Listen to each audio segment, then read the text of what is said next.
Rural Americans deserve access to the best of what our nation has to offer, especially healthcare. Across every state and every community, America's rural hospitals are the first line of defense, protecting our families, neighbors, and loved ones. No matter where you live, hospital care doesn't clock out. They're there 24 hours a day, 7 days a week, 365 days a year. Each year, America's over 5,000 hospitals care for millions of patients, providing 24/7 emergency care, delivering babies, cancer treatments, and other life-saving care that patients rely on. Behind every one of those patients are doctors, nurses, and caregivers working tirelessly to keep people healthy and safe. Hospitals are our community's lifelines. They employ our neighbors and keep our families healthy. But now, some in Congress are threatening access to care. Tell Congress, protect patient care to keep America strong. Don't cut rural health care.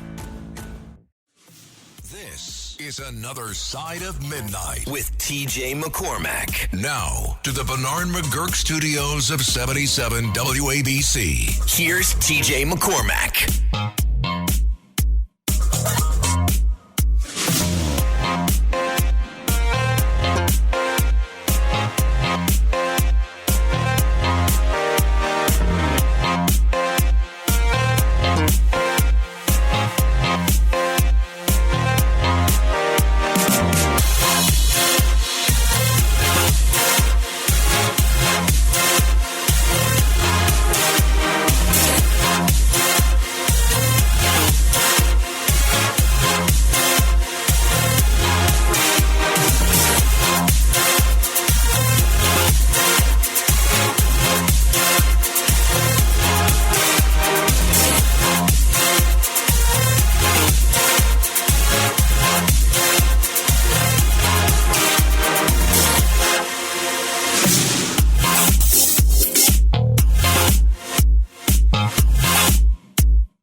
Walter M. Sterling, look at you. Good evening. This is our time. It's just you and me. I swear there's no better time to be on the radio. What a gift. What a pleasure it is to share this time with you. One-on-one radio. Route 80, I-90, otherwise known as the Luge, up and down the 5, the 101, I-95. And yet, how many of these roads are free and how many of them are toll roads? It is a criminal fact that all of the toll roads in America were promised to be temporary. No, that's right. They were all supposed to be temporary. What did that mean? It meant that all of the toll roads were paid for with bonds that you and your naive friends voted for and said, yes, we need better roads. They raised the bonds, and then they made an announcement. We're opening this road, but we have to collect a toll. Why do we have to collect a toll? We have to collect a toll to pay off the bonds. Oh, well, what happens when you pay them off? Well, once we pay them off, there'll be no more tolls. Okay, well, that was 40-50. Why are the tolls still there? The reason the tolls are still there is because there's a clause in every single charter of every toll road that says they can collect the tolls until and unless, in the opinion of this authority, it is necessary for safety reasons to build more road.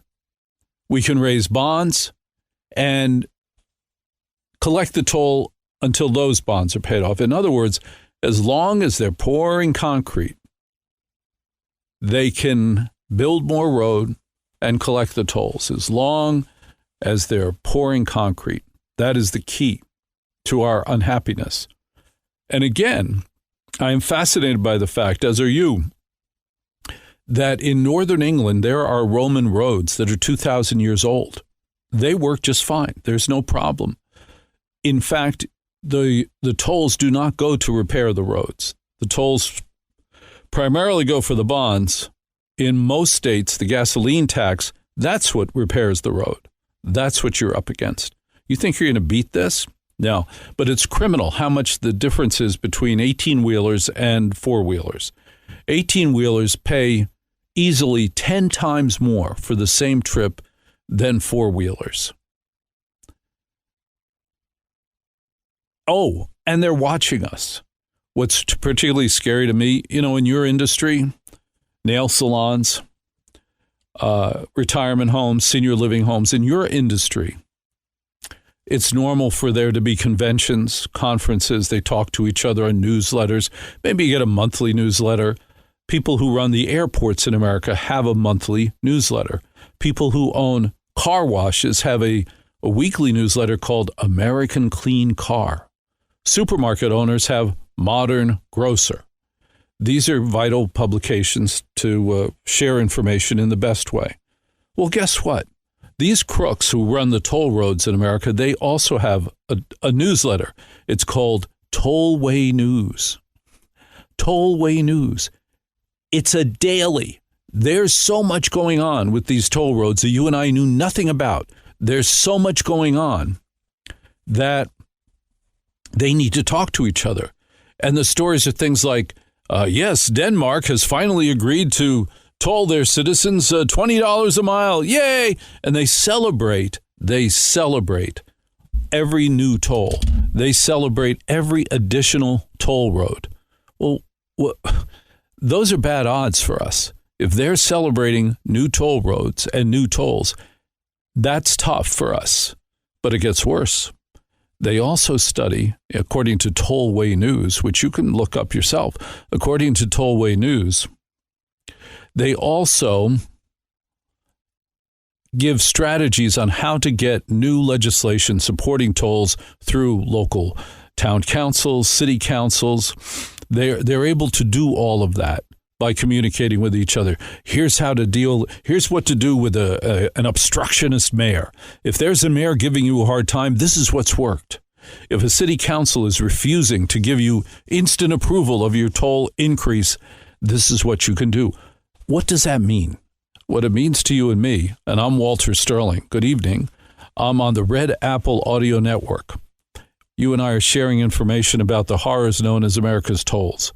What puzzles me, I have never heard a politician say, if I'm elected, I'm going to get rid of the tolls.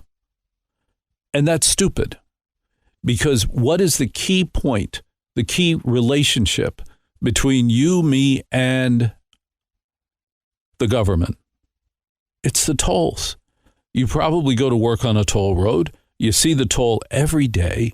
You give these clowns money every day. That is our primary relationship with the government. I can't stand it when I hear talk show hosts waste airtime talking about things that have nothing to do with our day, have absolutely nothing to do with our day. Today in Congress, somebody made a face at Donald Trump. Woo! Fox News reports.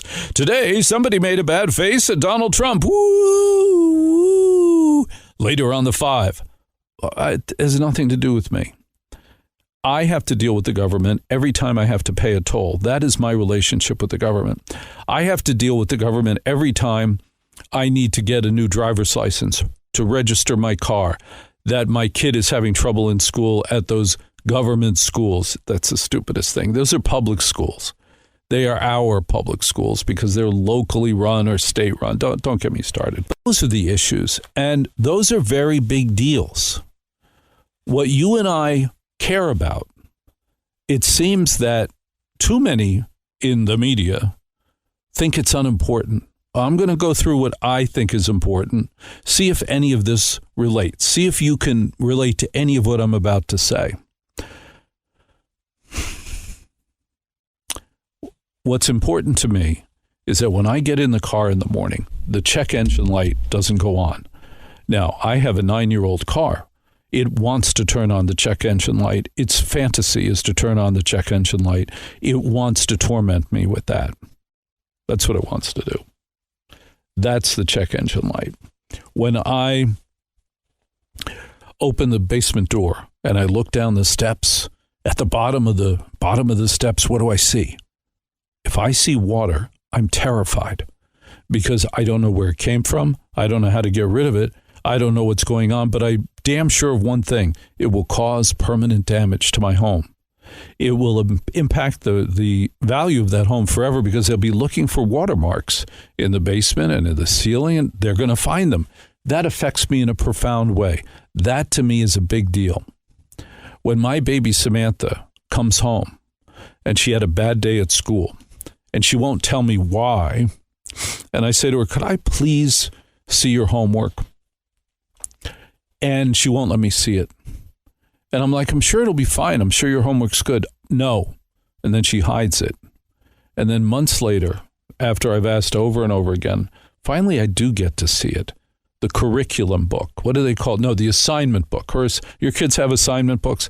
Yeah, so she has an assignment book. When I see the assignment book, and I go through it page after page, her being in 5th grade, I go through it page after page and after page. Have you ever done this with your kid? I'm not talking about your teenager's diary. Don't be stupid. Don't even waste your time. If you open up your teenager's diary, what are you going to see? What are you going to see? You're going to see something that will upset you. Promise. You will see something that will upset you. Why do that to yourself? Why volunteer for that? There's no reason for that.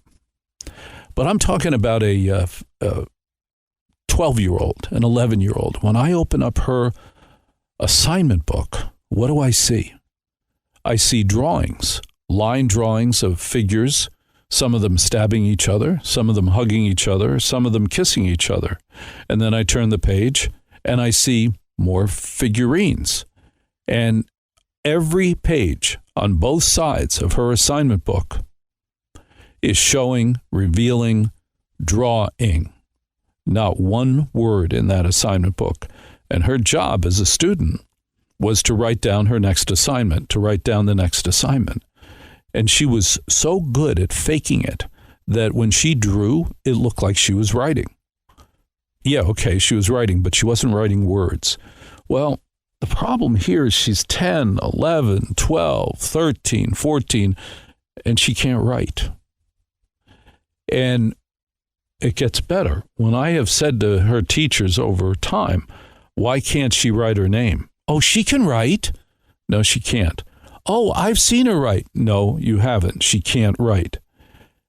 She's such a good phony baloney that if a teacher looks over the classroom and sees my daughter scribbling, drawing in her assignment book, she's fooled. The teacher's fooled. They think that she can write. She can't write.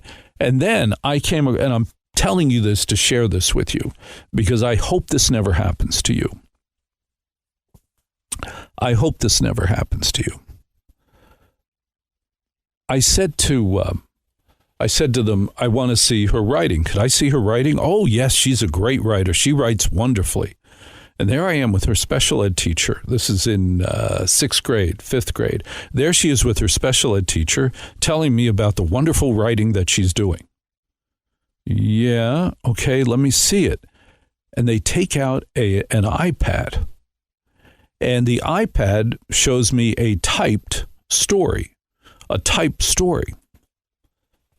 that has been dictated into the iPad by the special ed teacher. Not only did my kid not handwrite anything, not only did my kid not dictate it into the iPad and have it translated into text, speech to text, very useful for you and me, but you and I can write. Those are the challenges. She couldn't write. And what do they do? What did the school system do? Sure, she can write. No, she can compose, and she dictates to you, and you are speech to text. That's what they tried to scam on me. That was the scam they tried to pull on me, to tell me that my daughter could write. Well, my daughter can't handwrite, and she could compose and say stuff to her special ed teacher, and then on conference day, what do? They reveal this to me as a fact that this kid can write. This is horrible. This is as bad as it gets. And that had gone on for too long, and shame on me for not catching it sooner. But when a teacher says to me, sure, she can write, I believe she can write. One of the challenges that you and I have, having young children in school today, and good evening, I'm Walter Sterling, and you and I get to spend this time together. It's a magical time of day, going from Saturday into Sunday. This is a special time, Sunday morning in America. Sunday morning in America. They don't do Sundays like this in the rest of the world. We're very good at breakfast.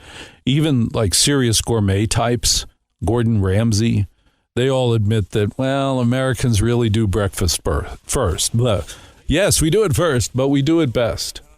That's what they know. They know that about us. These giant obscene breakfasts, we're very good at this. All night long, this is Another Side of Midnight with TJ McCormack. 77 WABC.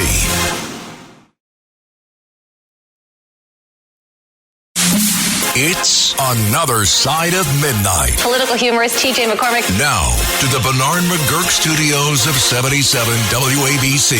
Here's TJ McCormack.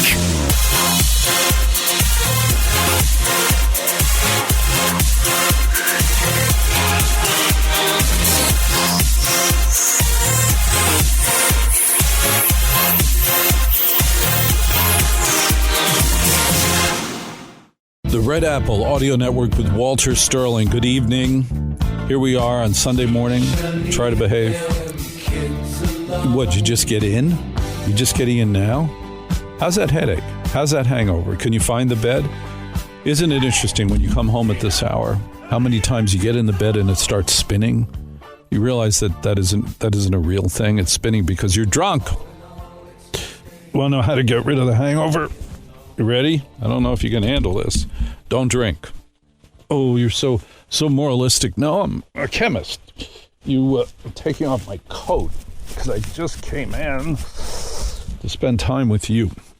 Now, I will tell you the difference between school when you and I were in school and today. It's important to know, especially if you have kids or in your case, great-great-grandchildren. Here's the difference. It's about management of time.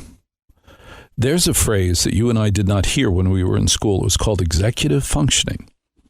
Executive functioning. Executive functioning is the ability to determine what is most important first and then to hit it on time, to get it done on time. That requires both a sixth sense of time, the passage of time, and also discretion, the ability to look at 5 or 6 assignments and know what is the most important.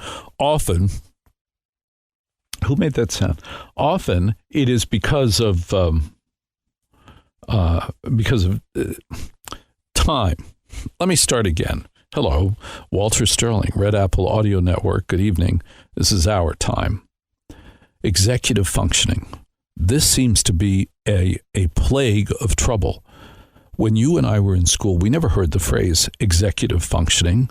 What executive functioning is the ability for an individual to judge by themselves without help whether or not a project is important and when it is due, which requires a sensation and understanding of the passage of time, but also it requires judgment. What's the most important thing? Which teacher is toughest? Which assignment will take me the longest? It is, there are many factors, but it comes down to judgment. The teacher said this was due on Monday. She seemed very serious about it. It's a big assignment. It's going to take me a long time. I better start as soon as possible. That's executive functioning. Well, boys and girls, it turns out that executive functioning successfully is a plague of failure in our public schools. A plague. When my first kid came home in first or second grade and with notes about how they're doing, it said challenged with executive functioning. And that's when I learned what the phrase was. Well, now that I've spent some time with these damn schools, I know why executive functioning is a problem, because it is not taught. Well, how the hell do you teach that? Hard deadlines. When you were in school, right when they had that big stove in the middle of the room, the big potbelly stove in the middle of the room, when you were in school, the teacher said, this is due at noon on Tuesday. And when was it due? Noon on Tuesday. You needed to learn how to hit the mark of noon on Tuesday. That's what you had to do. Those don't exist anymore. Now, what I'm going to share with you, you're going to go, oh, don't be crazy, Walter Sterling. That's insane. I'm not crazy. Kid comes home. I have this assignment due Tuesday. You have it done due Tuesday. It's going to be hard to make it. Oh, but I can get the teacher to change their mind. You can what? I can get the teacher to change their mind. You can negotiate the deadline? Oh, yeah. It happens all the time. I can turn it in Thursday instead of Tuesday. How the heck does that work? Well, I'll just go to him and I'll say, I really need more time on this, and they'll give me more time. I'm not talking about special ed accommodations.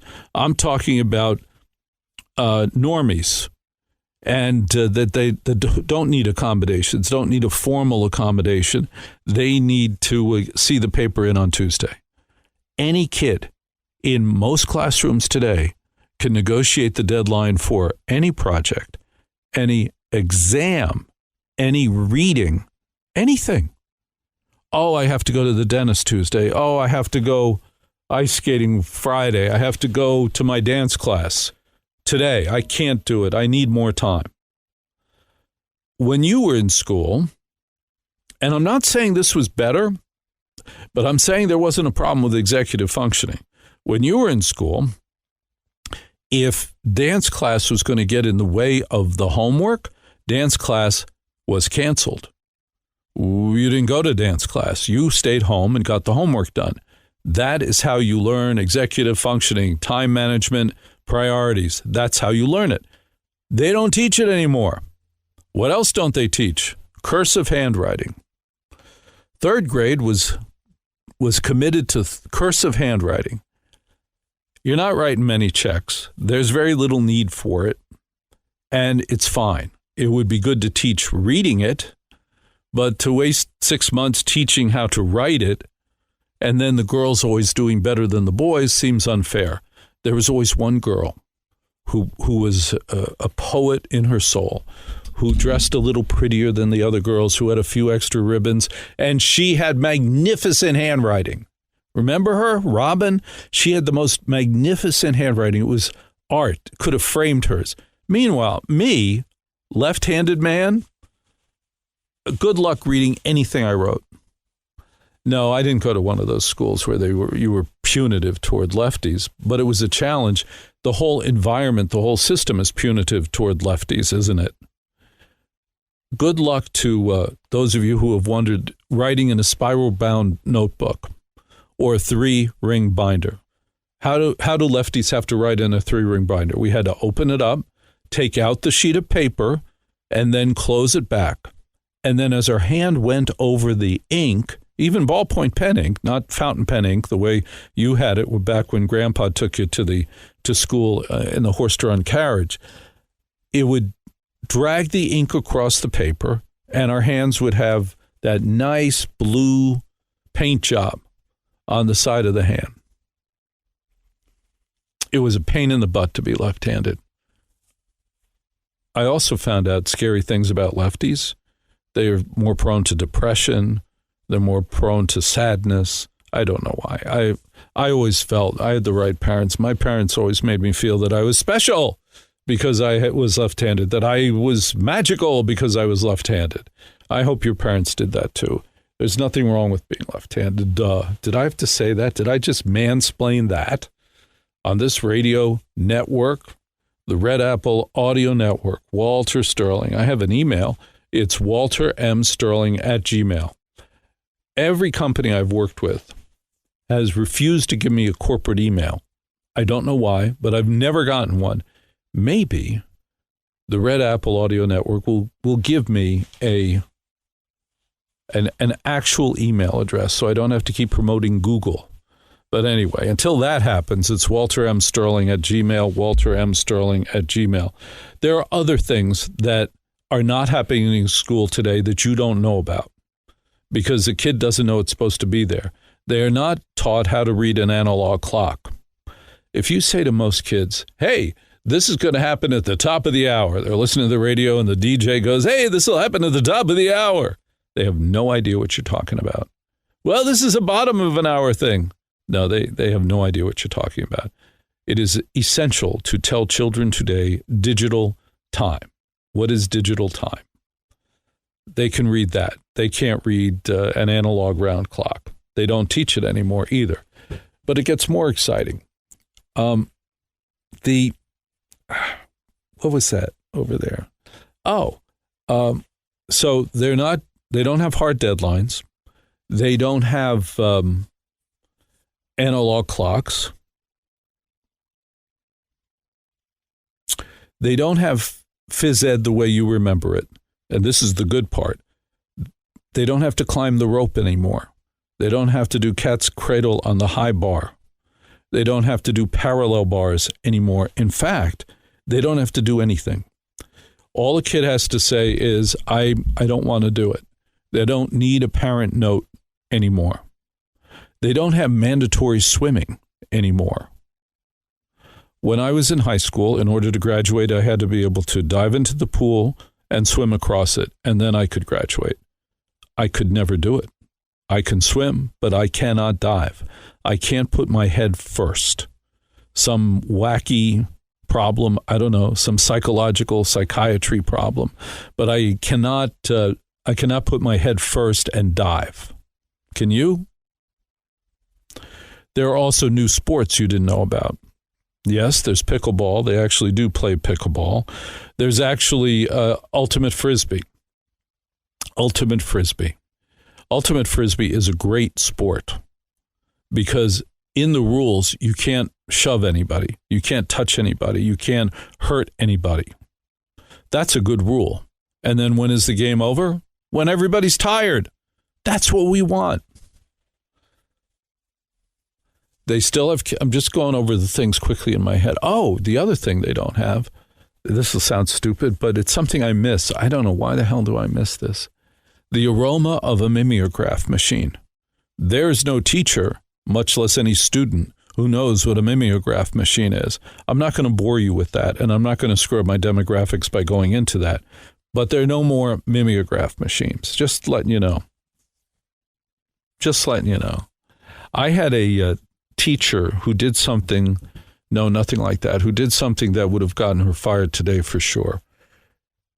In my 6th grade class at Jefferson School in Maplewood, New Jersey, there was a blonde girl. We had never seen a blonde girl before. Those schools in Maplewood were filled with Irish Catholics, Italians, and Jewish kids. There were no blondes in there. In 6th grade, the most exotic and remarkable thing appeared in our 6th grade. Christine appeared. Unclear where she came from, not of this earth. Christine, I guess, was attractive enough. She had a huge personality, big personality, and blonde hair. What? White blonde hair.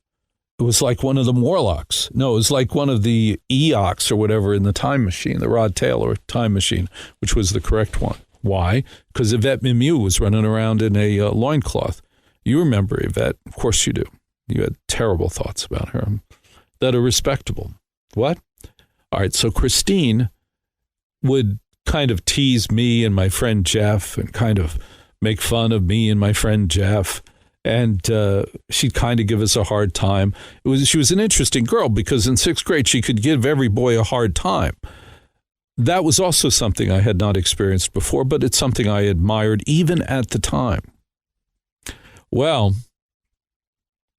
one day, our teacher, next to our classroom was an art supply closet. Our teacher takes us into the art supply closet, a woman teacher, and she starts waving her finger at us, and she said, "You boys have to stop talking to that Christine because she's trying to get your goat, and she knows just exactly how to do it." Now, I had never heard the 1920s old-timey phrase, "get your goat." In fact, I still don't know what "get your goat" means. I know what a goat is. Trevor Lawrence is a goat. But I don't know. I didn't know. But imagine a teacher taking us into the art supply closet and giving us a hard time, telling us that Christine is trying to get our goat and that we shouldn't indulge her. We shouldn't let her get away with it. At no time today would a female teacher take 2 boys into a art supply closet, for the hell of it. That wouldn't happen. That wouldn't happen. The most trouble I ever got in school, because I'm thinking about my elementary school experiences and sharing them with you. Walter M. Sterling, good evening. Red Apple Audio Network, good morning. Third shift, the great shift. That's what you and I are doing right now as we drive across the country or up and down I-4 in Florida. This is the best time of day to be driving that truck, isn't it? No one's on the road. And the biggest mistake that a kid could make when I was in elementary school was to pass notes. I committed 2 crimes in elementary school. I used to pass notes to my girlfriend Caroline. I was in 3rd grade. And I was complex. I had a red wax marking pencil, those wax marking pencils like they use in supermarkets. And I got pink paper and I'd write her love notes in 3rd grade. And I'd slip them to her. And sometimes, if I was lucky, she'd write back. We had an interesting teacher in 3rd grade that I don't think would happen today. She was obsessed with the color pink. Mrs. Worcester was obsessed with the color pink. She, in fact, had a pink Cadillac, and she wasn't a Mary Kay Cosmetics girl. She was Mrs. Worcester. She was obsessed with pink. She got the school system to paint her classroom pink. It made her happy. She had tenure. And then she had pink pills, which were Necco candies. She had pink pills. Cellophane wrapped, put it in a tin. When the class was good, she would walk around through the aisles and pass out the pink pills because we had been good. This was rare. Maybe she did it, 10 times a year. It was a rare and blessed event, Mrs. Worcester passing out pink pills. I don't think that would happen today. I'm not sure. However, every elementary school teacher has a drawer. Now think about this. Mrs. Worcester had a secret drawer in her desk that she would discreetly pull out when you were standing next to her, and in that drawer were the remnants, the archives of her seizing things from our desk, our pockets, our backpacks, our coats that she did not feel was appropriate. She had a drawer full of stuff that she held hostage. It was evidence that she needed that the little darling children were not really that good. In her drawer were 2 of my notes to Caroline, maybe more. I recognized the paper because, you see, she had walked through the aisle one day, right when I was passing one of these pieces of paper to Caroline, and just very discreetly, and I'll give her credit for that, she didn't make a big scene. She just very discreetly put that big hand down and grabbed that piece of paper and took it away. Now, maybe she did that with you with your kazoo, your slinky, your Jew's harp, the pen you weren't supposed to have because you were only supposed to use pencils. Whatever it was, she would very discreetly reach down, pull it out, and then go back to her hostage drawer, where all things that were not supposed to be in her classroom were preserved for the whole school year. Then at the end of the school year, she said, if there's anything in my drawer that you feel is actually yours and you should have, please let your parents know to come pick them up. Whoa. Compounding it, raising her game. She was raising her game that the parents could come and pick it up. She wasn't keeping it. She was not stealing it. Wasn't saying you couldn't have it, but you weren't going to be getting it back. Mrs. W. There are other things that they do in school now that that are new. That are new. That I want nothing to do with. that really, and it wasn't better then. I'm never one of these people who said, well, it was better then. No, it wasn't better then.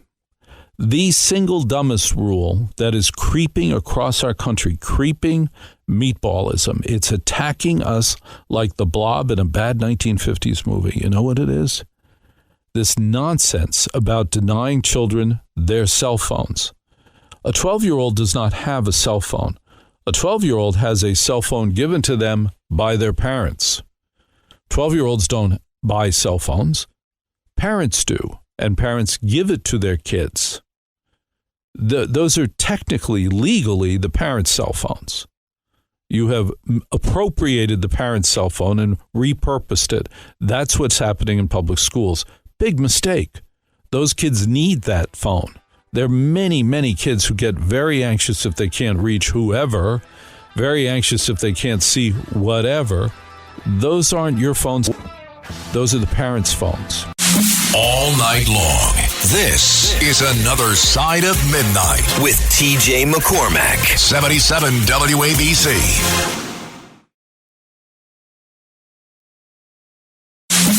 It's Another Side of Midnight. Political humorist TJ McCormack. Now, to the Bernard McGurk studios of 77 WABC. Here's TJ McCormack.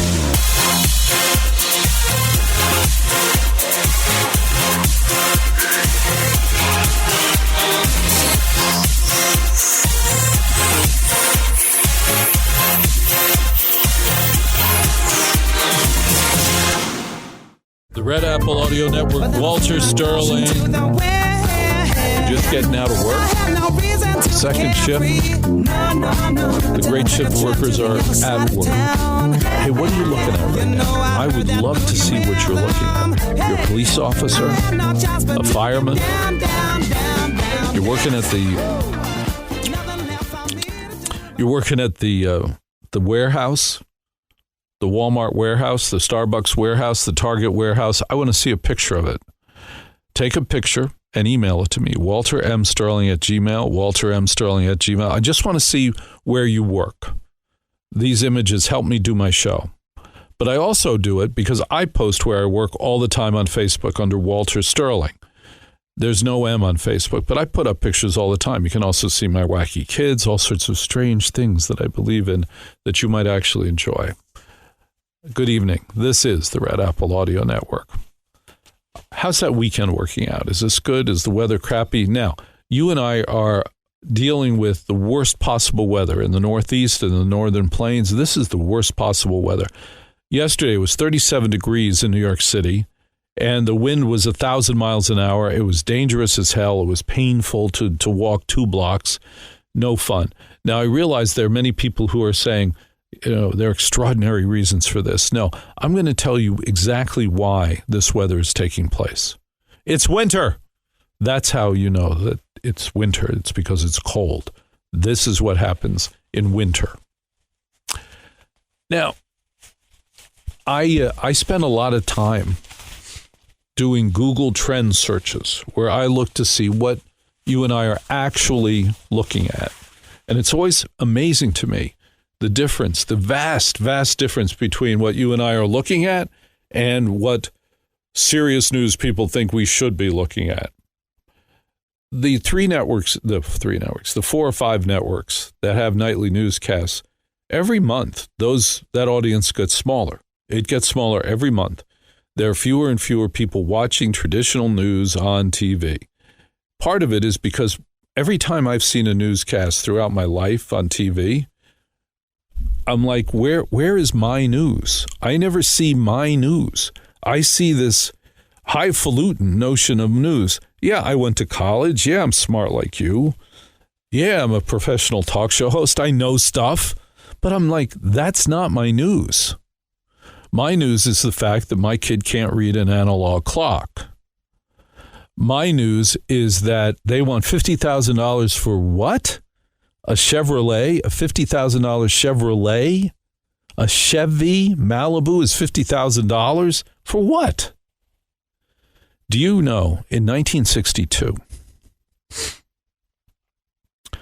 the most you could pay for an American car was $5,500. That was for a Cadillac sedan DeVille loaded. It had every factory install there was, including, ready, factory air. 1962 was the first year for factory air. It had in a Magic Bar radio tuner that you pushed and it went clunk, clunk, clunk. And it was an electromagnetic tuner, clunk, clunk, clunk, and it would stop on a frequency. It had a rear speaker built into it. That was something. They used to be optional. Now, your sound system has many, many speakers, but there was a time where if you wanted a rear speaker, you had to pay extra for it, and it wasn't factory installed. They were all dealer installed, which is why they were all clunky. But that was the most you could spend. And now, I was shopping for cars the other day for a used car.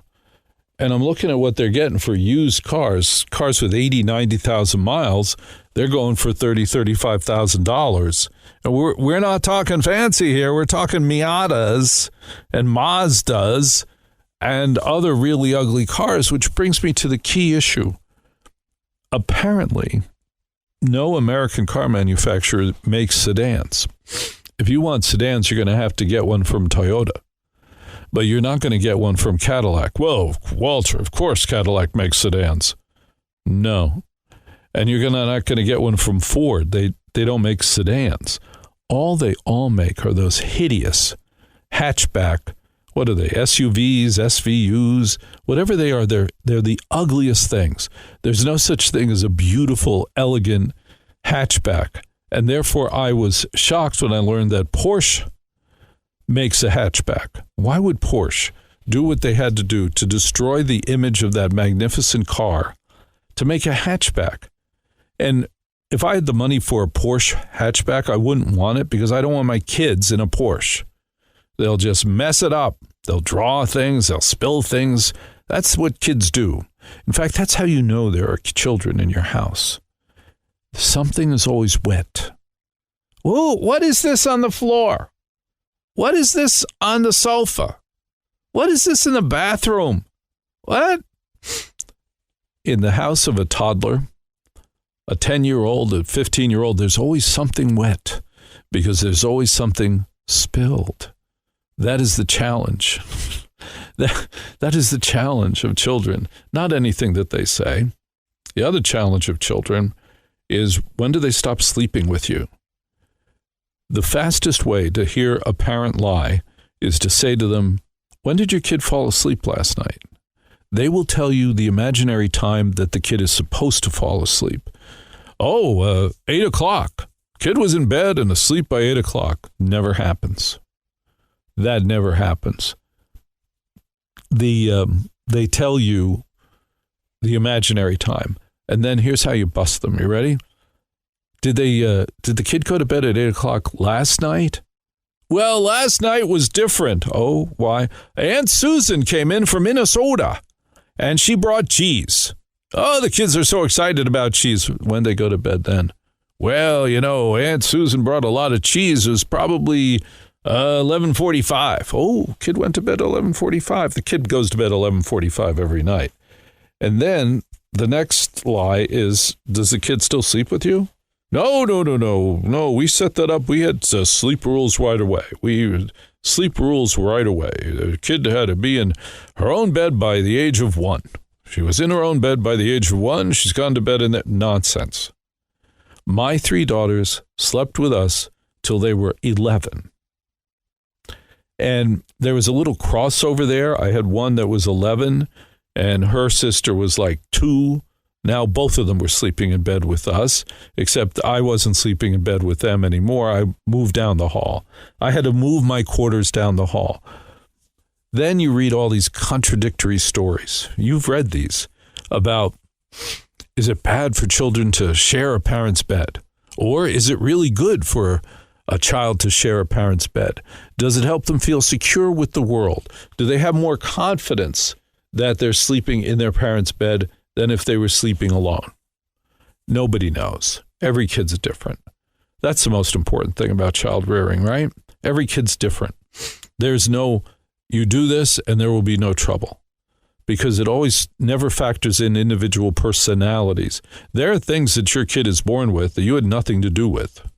And it doesn't matter what you do. I believe that parents are like bumper cars, like the bumper cars at an amusement park. Your kids are in the bumper cars. They're driving around, and every now and then they lose sight of where they're going, and they hit the bumper in the amusement park, the big piece of foam rubber or rubber, and it bounces them back into the center of the rink, right? I believe that's what parents are like. Your kids are going to bounce around and do things and do some smart things and do some stupid things. And every now and then, you as a parent have to push the kid back into the middle of the action, get them away from being at the extreme edges of the, but that's a gentle process. It should be a gentle thing. That's what I believe parenting is. They're born with a lot of instincts and a lot of instincts. Worst mistake parents make, not the worst, but a mistake that any parent can make is assuming they actually know stuff. Kids don't know anything. Everything is taught. Everything is learned. They're all a sponge 24 hours a day. I have to teach them. That's what my job is as a parent. My job is to teach them, which brings us to Jeffrey Epstein.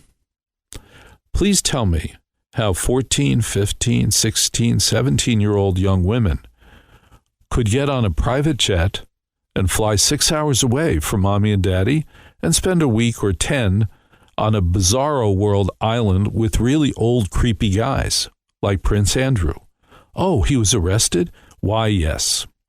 And now, not only is he no longer a prince, he's homeless. Because the King Charles, he kept downgrading his accommodations. Now I think it's pretty much, you have no accommodations, buddy. This is what happens when mom dies. The favorite son, he was the favorite son. He was the favorite son, building resentment among all of his peers. But about the parents, where were their parents? How did that happen? Because you and I have one job. What is that job? Our job is to know where our daughters are. Are they safe? Who are they with? And what are they doing? And when are they coming home? That's our job. Oh, well, they had terrible parents. Horrible. Yeah, by definition that those parents didn't know that, didn't know where they were and what they were doing. Yes, they had horrible parents. Didn't notice the kid wasn't home for more than an hour. No, they didn't notice the kid wasn't home for days. For days. Every parent of the Jeffrey Epstein kids needs to be in jail. Every single one of them. Many of them need to be executed. This poor girl, is forced to. Well, that's a different conversation. I'm not quite sure how people are forced to have sex. I'm not quite sure how that happens. But if the Prince Andrews of the world enjoy that, knowing that girl was not enjoying it, I mean, that's scum of the earth. And now he's in jail, and he's surprised, and he's in shock. But think about the privileged life that Prince Andrew had with the Queen of England protecting his every move. He will probably die in jail just from shock, just from commoner food. They did not treat him differently in any way. He's good. Crimes against children, gee, what a moralist I am. Crimes against children are terrible. Yeah, no kidding. But the parents should be in jail, every one of them. And the creepy guys, they are less at fault than the parents. The parents didn't do their job first, second, third, and fourth. Truly unbelievable. All right, this is the Red Apple Audio Network. My name is Walter M. Sterling, and I get to be with you tonight. My email is waltermsterling@gmail, waltermsterling@gmail, and this is the Red Apple Audio Network. It's Another Side of Midnight, 77 WABC.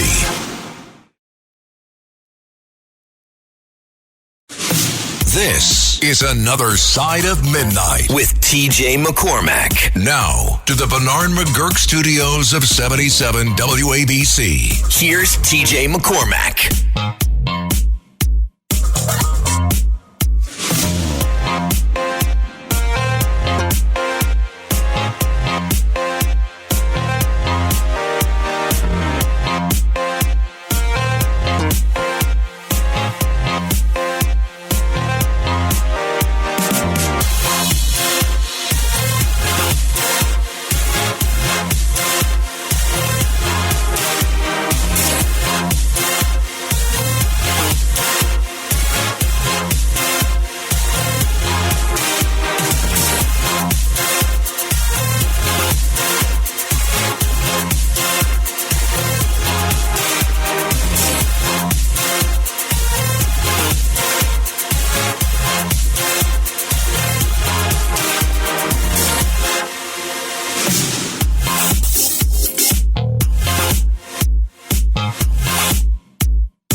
Walter M. Sterling for TJ McCormack. TJ, thank you so much for the privilege of sharing this time with you, the TJ McCormack listener.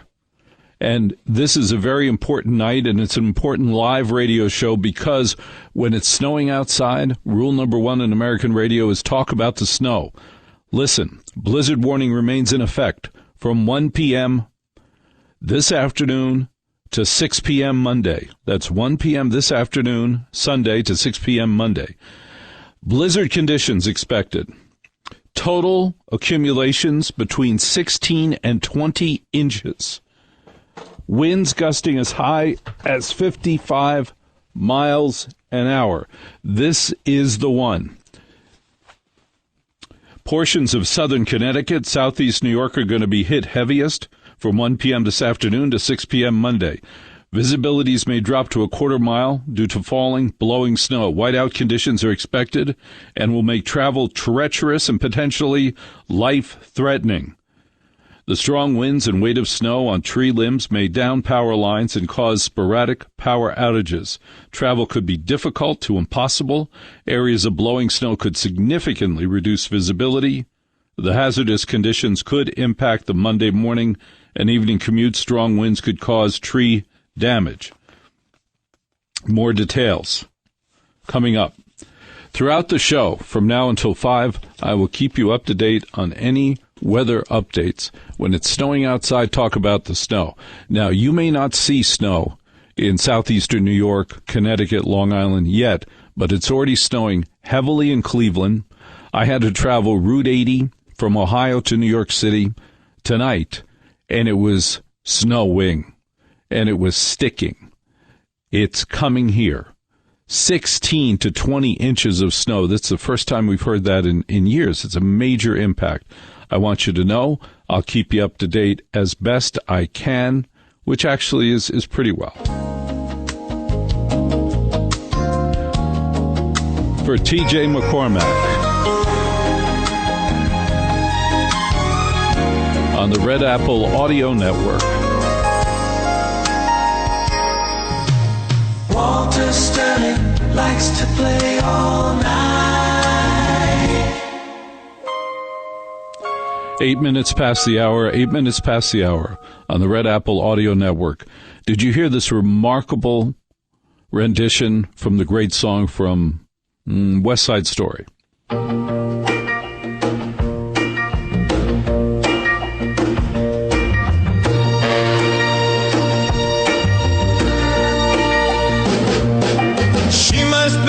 To Minnetonka, she must have heard the news.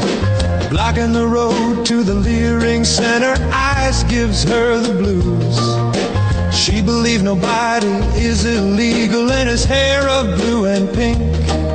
She does everything they tell her to do. When did she forget how to think?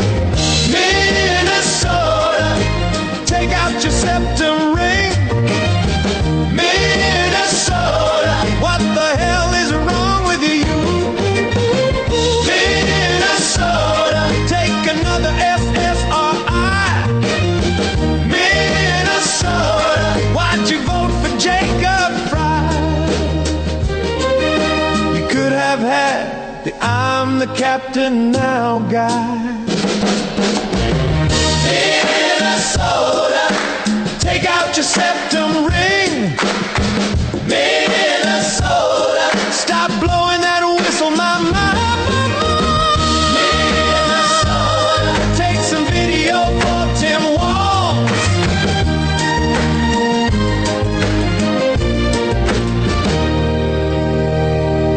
Or this one from West Side Story. Maduro, I just grabbed this guy named Maduro. And suddenly he found out what happens when you F around. Maduro, we just nailed this freaking Maduro. And all his narco-commie friends will soon meet similar ends. Maduro, if I were him, I would really start praying. That's his execution. We'll be delaying. Maduro, I'll never stop taunting Maduro.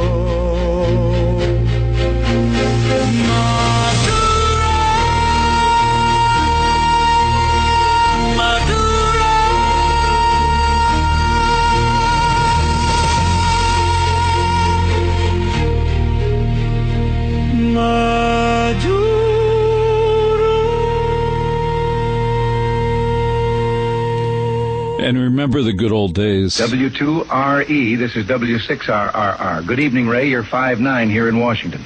The White House itself, over. W6RRR, W2RE. Yes, Reagan was a ham. Did you know that? Reagan was a ham.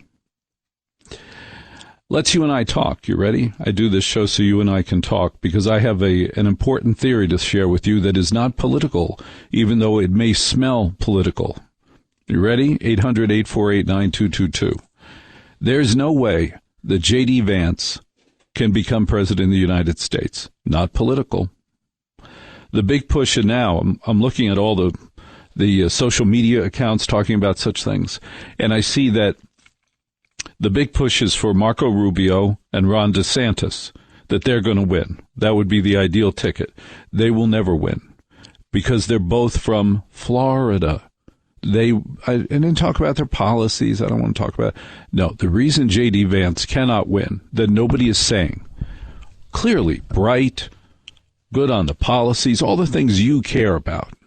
When you call talk radio and start screaming about things, he checks all the boxes. Don't you love those phrases? Yes, he checks all the boxes. Yeah, okay. He has a beard. There's no way today the President of the United States is going to win with a beard. The reason I know this is that over the course of the past 20 years, I used to be an executive. I was an executive in wingtip shoes, a suit from Brooks Brothers. I looked very official. I knew nothing, but I looked very official. Be leery of executives that look very official because usually they know nothing. Trust the guy who looks like a slob. The guy who looks at a slob at work, he's the one who gets things done. He doesn't have time to keep his clothes neat. He doesn't have time to get those shoes shined. He's working. That's the guy you want to hang out with. Except in the job interview. I know for a fact, and I honestly am not guilty of it, that the facial jewelry, the tattoos, the strange tattoos, and the facial hair on men, some women, I'm sure, they don't get the job. It's much harder for them to get a job. The guys who come in with a scruffy beard, trying to look cool, or that weird effect, I don't even know how they do it. How the hell do they do it? Where it looks like they just shaved 2.5 days ago, but they always maintain it. How do they maintain that? Where they look like they shaved 2.5 years ago, they got the bedhead thing going on. They look like just got a bed with a supermodel. That guy, you hate him on sight. Oh yes, many women love him. Women under the age of 28, they love him. And his name's usually Craig or Thurston or Tad or some name you were not given. A high wasp country club name that you and I were not given. I'm Walter Sterling. Hi, Walter. Walter Sterling. I'll get into no country clubs. Completely impossible. 800-848-9222. Live telephone number 14 past the hour with Walter Sterling.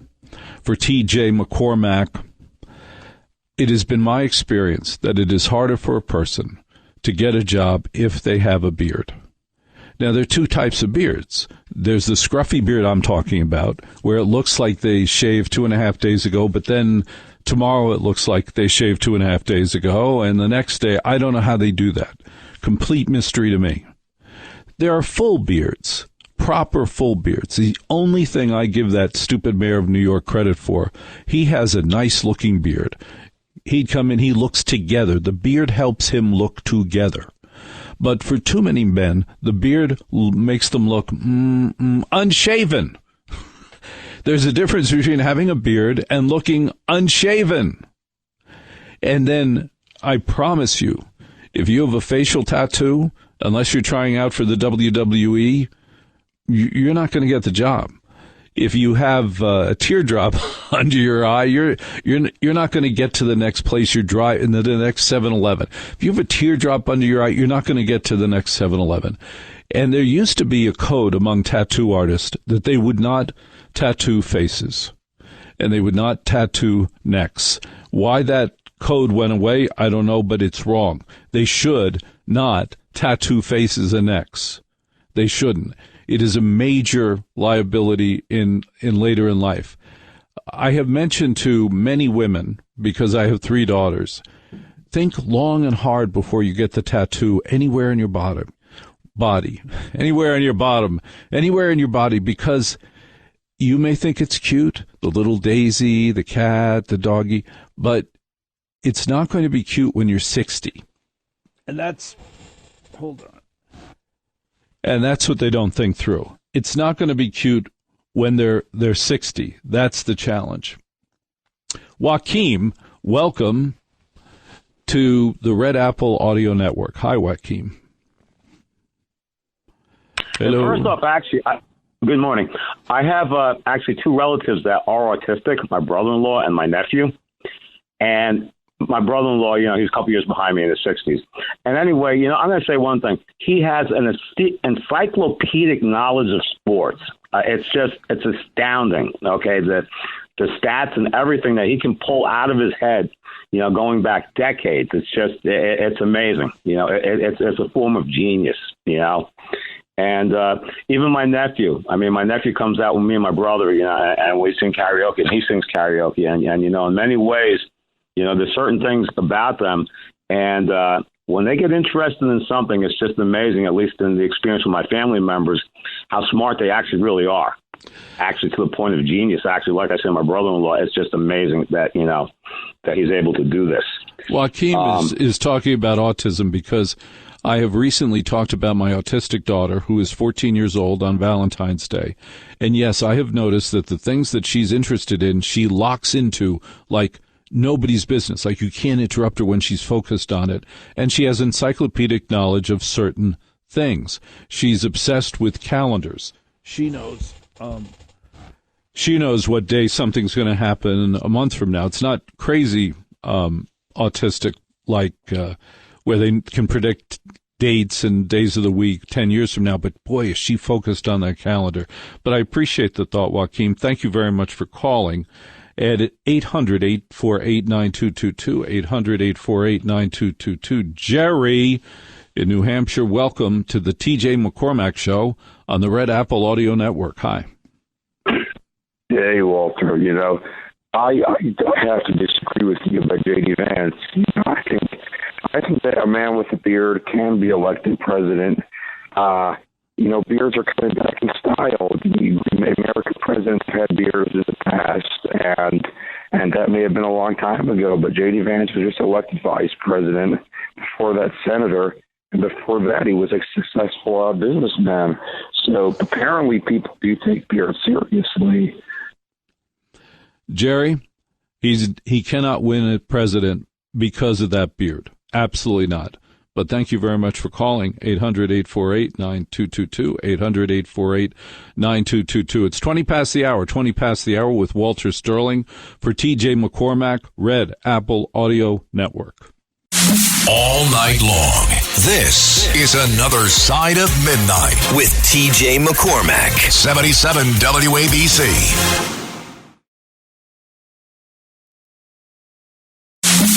It's Another Side of Midnight. Political humorist TJ McCormack. Now, to the Bernard McGurk studios of 77 WABC. Here's TJ McCormack.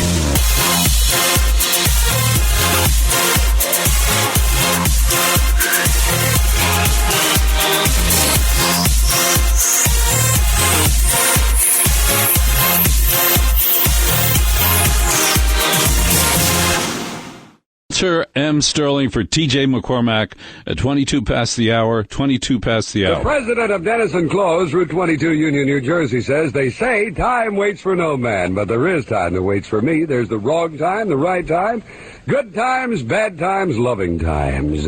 There's breakfast time, lunchtime, quitting time, dinner time. And there's daytime, nighttime, but none of that time is the right time for me. But tell me, what kind of time is it to keep a store open from 10 a.m. to 5 in the morning?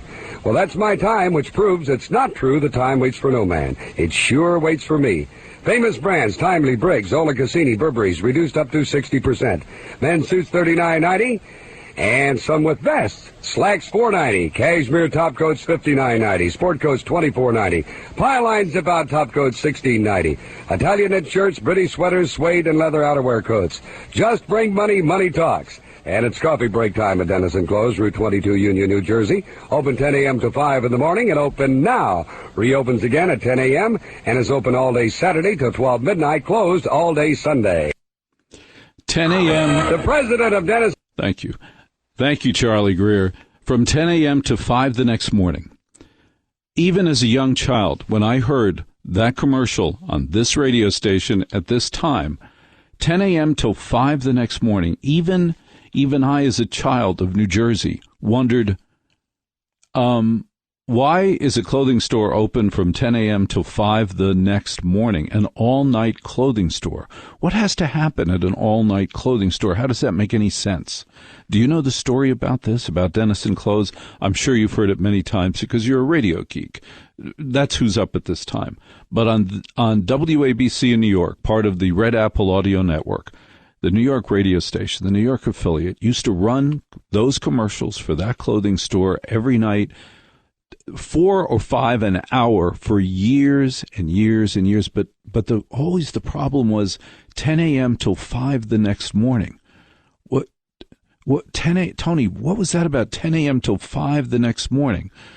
And then one night, 2 of the sales weasels at WABC, back when it was a top 40 station, they got drunk enough to say, let's go to Dennison Clothes.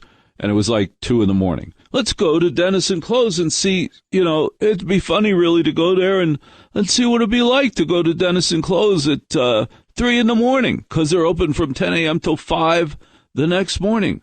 Bamberger's wasn't open from 10 a.m. till 5 in the next morning. Macy's, Robert Hall, all of those 60s and 50s clothing store, those men clothing stores, they weren't open all night.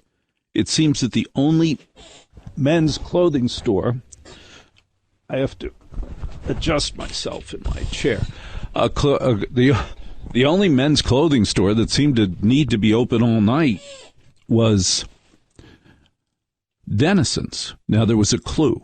There was a very big clue about what was going on there at Dennison's Clothes. What was going on? Well, the big clue was that it was across from the Flagship. The Flagship is an iconic structure in the middle of Route 22, the busiest highway in America, the busiest highway for sure in New Jersey. It was across from the Flagship, which was a nightclub. It was a nightclub. Now it's like a Best Buy, but originally it was a nightclub. The Flagship is an amazing structure. In the late 1940s, some genius decided in the median of this very busy road to build a structure that looked like a cruise ship, including 3 smokestacks. It looked like a cruise ship, and you entered it by going up the gangplank. That's how you got into the Flagship. It was a nightclub, open very late in Union, New Jersey. It is possible that not the best people ran Union County, New Jersey, Essex County, New Jersey. It's possible that not the best people. It is possible that people who knew the Sopranos or could identify with the Sopranos ran the entire county with an iron fist, and they ran the Flagship. But then across the street was a clothing store that was open all night. These drunk guys go in there, and there's like 2 suits. They're like 3 suits. And these guys are looking around, these are WABC then executive salespeople, and they're looking around, they're going, what is the deal with only 2 or 3 suits? What's that about? What is that about? At Dennison's, a Weasley guy comes from the back of the store. He goes, hey guys, good to see you, glad you're here. Hey, what do you want? What are you interested in, gentlemen? And they're like, you don't seem to have many suits. No. What do you want? A blonde, a redhead, a brunette? What are you interested? What sort of are you interested in?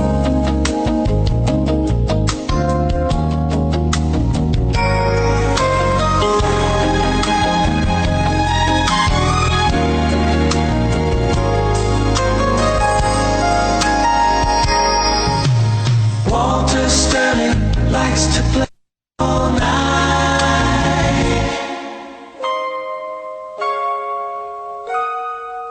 On the Red Apple Audio Network, Walter M. Sterling for TJ McCormack. Thank you for being with me tonight, because we have the best time, and you and I can talk at 800-848-9222, 800-848-9222. I had a traumatic experience today, which I will share with you in just seconds. But right now, let's talk to Kenny. Kenny, welcome to the Red Apple Audio Network. Hi, Kenny. Walter, that was a cliffhanger. But the blue laws kick in, too, but they stop using the blue laws. The thing is, get into calendars, but I want to say something about beards. But in the 1700s, America went from the Julian calendar to the Georgian calendar, adding 11 days to everybody's birthday. That's why George Washington was born on February 11th, but add the 11 days, and we know it as the 22nd of February. Now, beards were not very uncommon. Presidents had them in the 1800s and the early 1900s. I joke around a lot saying that, hey, a guy wears a beard because he's hiding something. And if you look at J.D. Vance, to me, he looks like he has a moon face. He's a tall, big guy, but he has like a round face. And that just doesn't match up with a tall guy who's not really heavy set or anything like that. So he grows a beard. He looks good in it. The chicks like him. He's the VP. He's married. And that's all that matters. And these guys will trim the beard. They are meticulous when it comes to trimming it and everything. It looks like it never grows. But I seen a guy one time trimming his beard on the train in Manhattan and cutting his nails. We've reversed into a third world society, and that's what we are right now, you know. And your show, Walter, is great.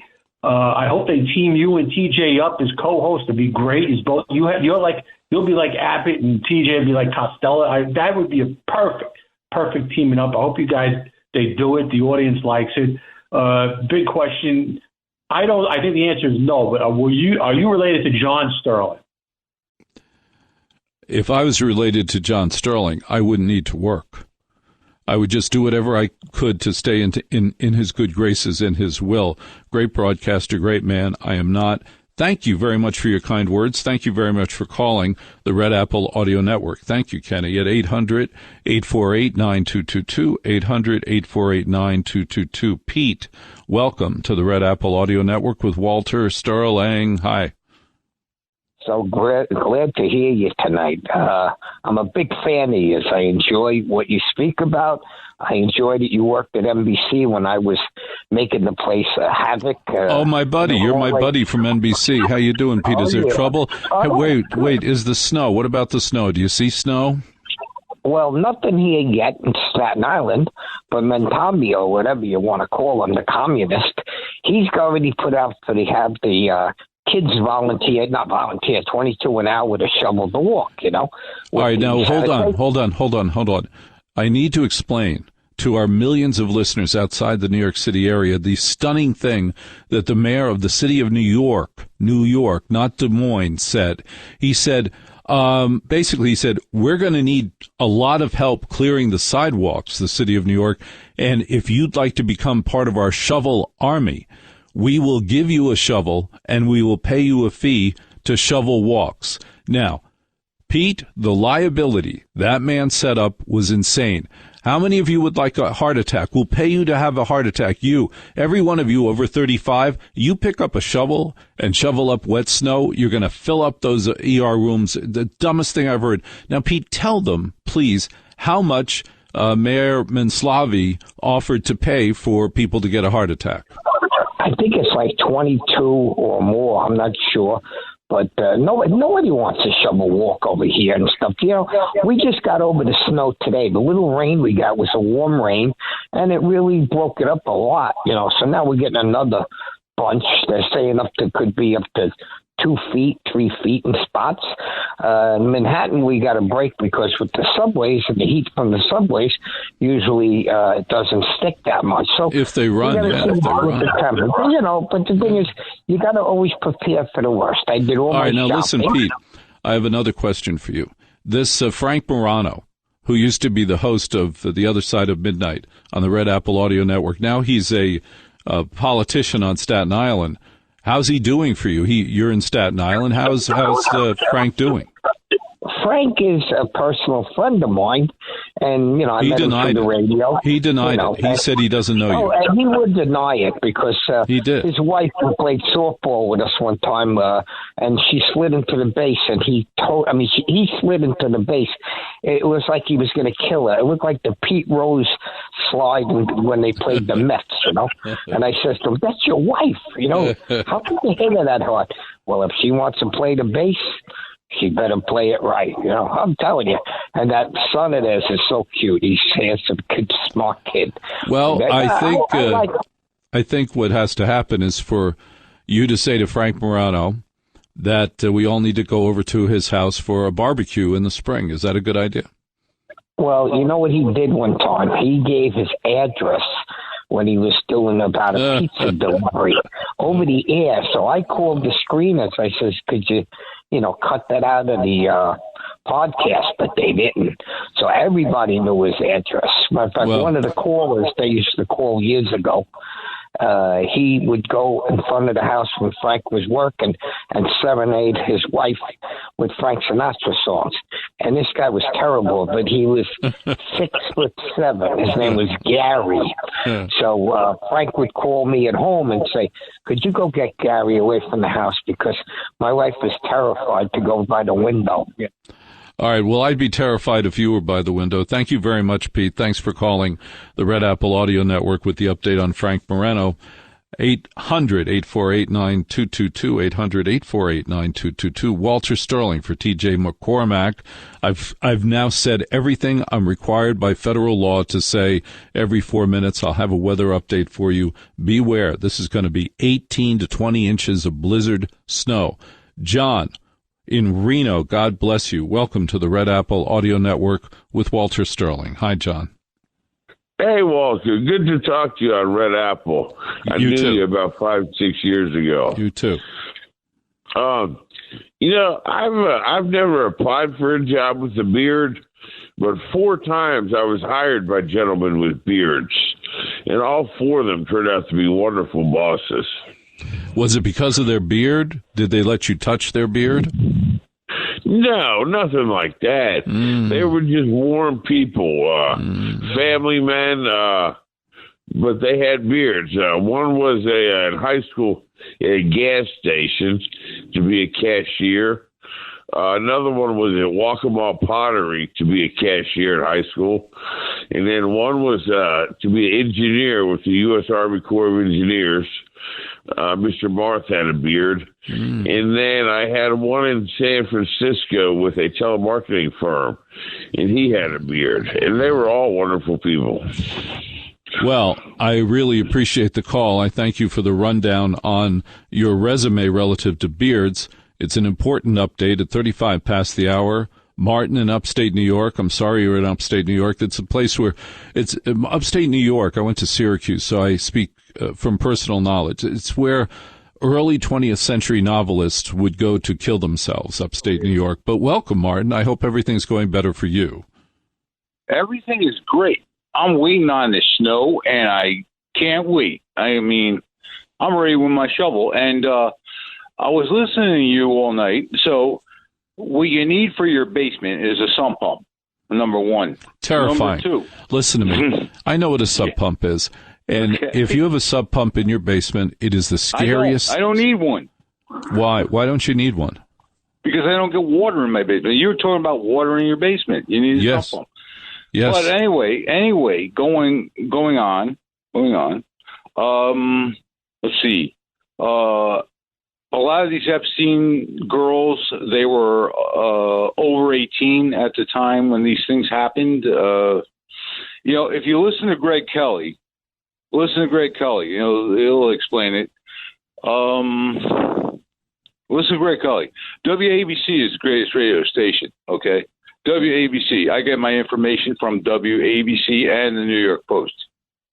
So if you get your information from WABC and the New York Post, as I do, there's really no need for you to leave the house. Everything's covered. And by the way, if you can get, and you can where you live, if you get the newspaper as opposed to the online New York Post, it is a better experience. There are stories in the newspaper that are not online, usually involving large-breasted women. And that can't be beat. You can't have anything better than that. Have you found that to be true? I like large-breasted women, and in fact, I like big-butt women. But anyway. Well, are you married? Not exactly, no. This is a yes or no. This is a yes/no. Are you married? No. But were you ever married? You have to listen to me. I'm the host. Were you ever married? Were you ever married? I was never married. I guess I came close once. Are you staring at my breasts again? Why did she run away from you, this woman who you almost married? Because she was stupid. That's why. Is it possible, my friend, that she was a genius? I think it's possible she was a genius. Yeah, upstate New York. Okay, listen, thank you very much for the call at 800-848-9222, 800-848-9222. Anthony on Long Island, welcome to the Red Apple Radio Network with Walter Sterling. Hi, Mr. Sterling. Could you please help me better understand or discuss the Savannah Guthrie and her mother having gone missing in Arizona? There's so much ambiguous information that we're being provided, and it seems as though there's a lot more that they're not discussing, which speaks volumes to the situation at hand. I mean, it looks to me as though they're rounding up all the people that could have some sort of like the loose links with regard to the Epstein investigation regarding the Clintons were supposed to testify. Now, if you look at Savannah Guthrie's husband, Michael Feldman, he has started a consultant group called the Glover Park Group, which are political consultants to the Clintons, and he was the guy that stopped the count in when they had the hanging chads. I mean, this guy's hands are all over the Clintons. Listen to me. Listen to me very carefully. You are a professional talk show caller because in 90 seconds, you have intertwined all conspiracy theories of the day into 90 seconds. This is an admirable skill. What have you missed? Is there anything you've missed? What about Hillary? Did she shoot anybody? And what about Tartaria? When are you going to talk about our Tartaria? Well, the problem is that it just seems as though that there's so much we're not being told. And when you look at the people behind the scenes that they're not talking about, you say to yourself, what's wrong with this picture? And it's not okay, let's just say this. Savannah Guthrie had stated that she had spoken to the people that kidnapped her mother, and she heard them loud and clearly, and they were going to pay them. They were going to do whatever they wanted to the whoever. Satan lives. Just terrible. Who is she referring to? We don't even know. I mean, they act like they don't know. They're looking for her pacemaker. Go on. Hello? Yeah, go ahead. Go on.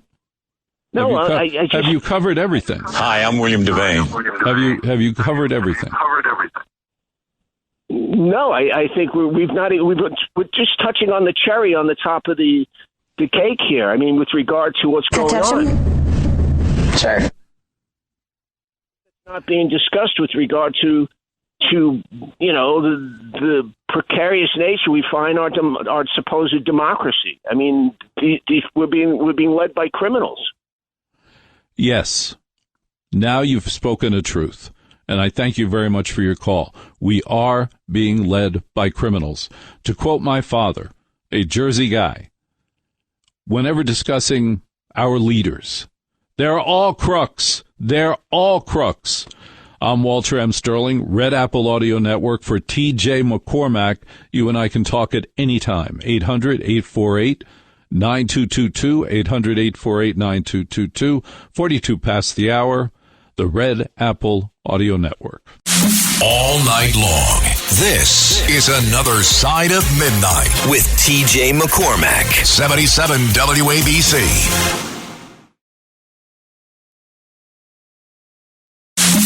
It's Another Side of Midnight. Political humorist TJ McCormack. Now, to the Bernard McGurk studios of 77 WABC.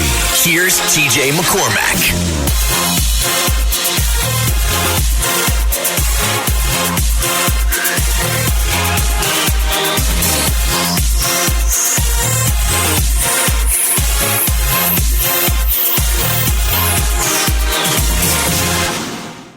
Walter M. Sterling for TJ McCormack on the Red Apple Audio Network. And production number 1416, and it's take one. Yeah, I'm gonna.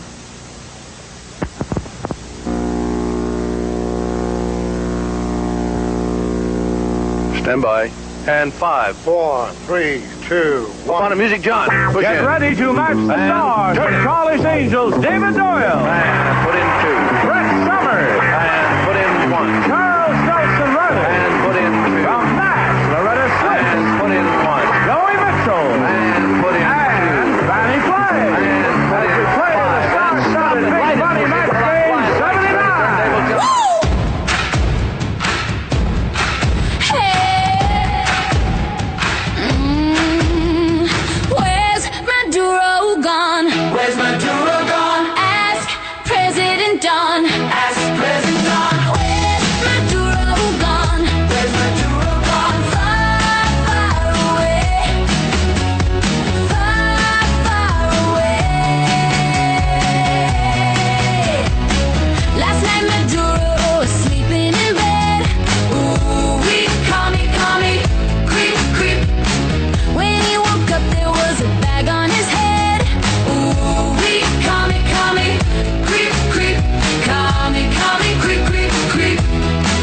singing his song.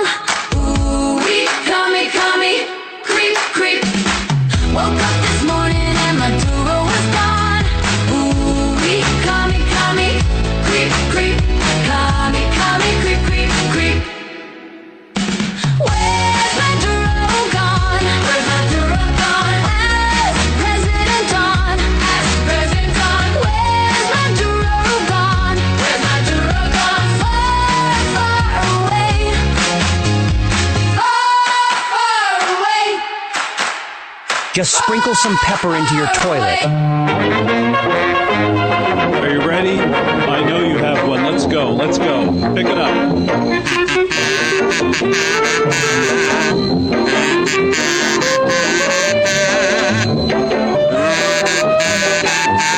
You're driving an Uber, a taxi. Take out your kazoo. He's the sheep of therapy, as you can plainly see. At night when he's asleep, into his tent she'll creep, and the stars that shine above will light their way to love. He rules. All right, that's enough of that. I don't want you to get too excited. If they ever let me come back, there'll be more of that, but I don't want you to get too excited just yet. But here's an interviewer talking to Sydney Sweeney, asking the question. You ready? I don't know if you can handle this. Not that. I stopped that. Why'd you go do that again? I can't believe that happened again. Is it a union problem? You have to finish the song? It's outrageous. Here's an interviewer asking Sydney Sweeney the question. Can I touch him? Sure. What did she say? Can I touch him? Sure. What'd she say? Can I touch him? Sure. Oh, my God. Is that one of the greatest moments? And then the podcast that had that, it ended. We didn't get to see what happened next after the interviewer said. Can I touch him? Sure. Are you staring at my breasts again? All right, it's 48 past the hour with Walter M. Sterling. Good evening for TJ McCormack, who's very anxious now. He's going to be coming back very quickly, I promise you. John, oh, look at you. And Brewster, welcome to welcome to the Red Apple Audio Network. Hi, John. Hello? Yeah, hi, John. Welcome to the Giant Network Radio. You prepared? When you go on network radio, you have to be like front and center, ready to go. Go. I'm at the center of a lot of things. I have 2 points I want to make. First of all, Santa Claus. He had a beard. He dressed in red, right? He says ho, ho, ho, and carried a swag bag. Very popular man. But he's a seasonal business. About people with beards. Hey, John, listen. Santa's a seasonal business. We're talking about at least a 4-year term. I'm saying, and this is not political because I think he's great. I think his policies are terrific. Total respect for him, and he's from Ohio. All of my in-laws are from Ohio. It's why I avoid it at all costs. But listen, the fact is he's not going to win. And it's not because he has a beard. It's because he has a bad beard. He has a scruffy-looking beard. He has one of those, it doesn't fully grow in. He's got a whole line. He's got like a tree line on his beard. It's very unattractive. Wow. Well, you know a lot about beards. You know that? No, I just know about his beard. Now, what else did you have, John? You have 2 points. The other Go thing ahead. was, look, we're going to have a blizzard. May I make a suggestion? Yes. The white people are going to disappear. Can you ask the Thank you for the call. To... Thank you for the call. That's exactly what we want, isn't it? That high level of entertainment at 50 minutes past the hour. Greg, welcome to the Red Apple Audio Network with Walter Sterling at 800-848-9222. Hi. Hi. I've been ice boating all day in Wisconsin, and I'm not the sharpest knife in the drawer, but why does not the science of remote sensing heats, there's satellites everywhere, and there are infrared satellites, and why hasn't the remote sensing industry weighed in on the Nancy Guthrie matter?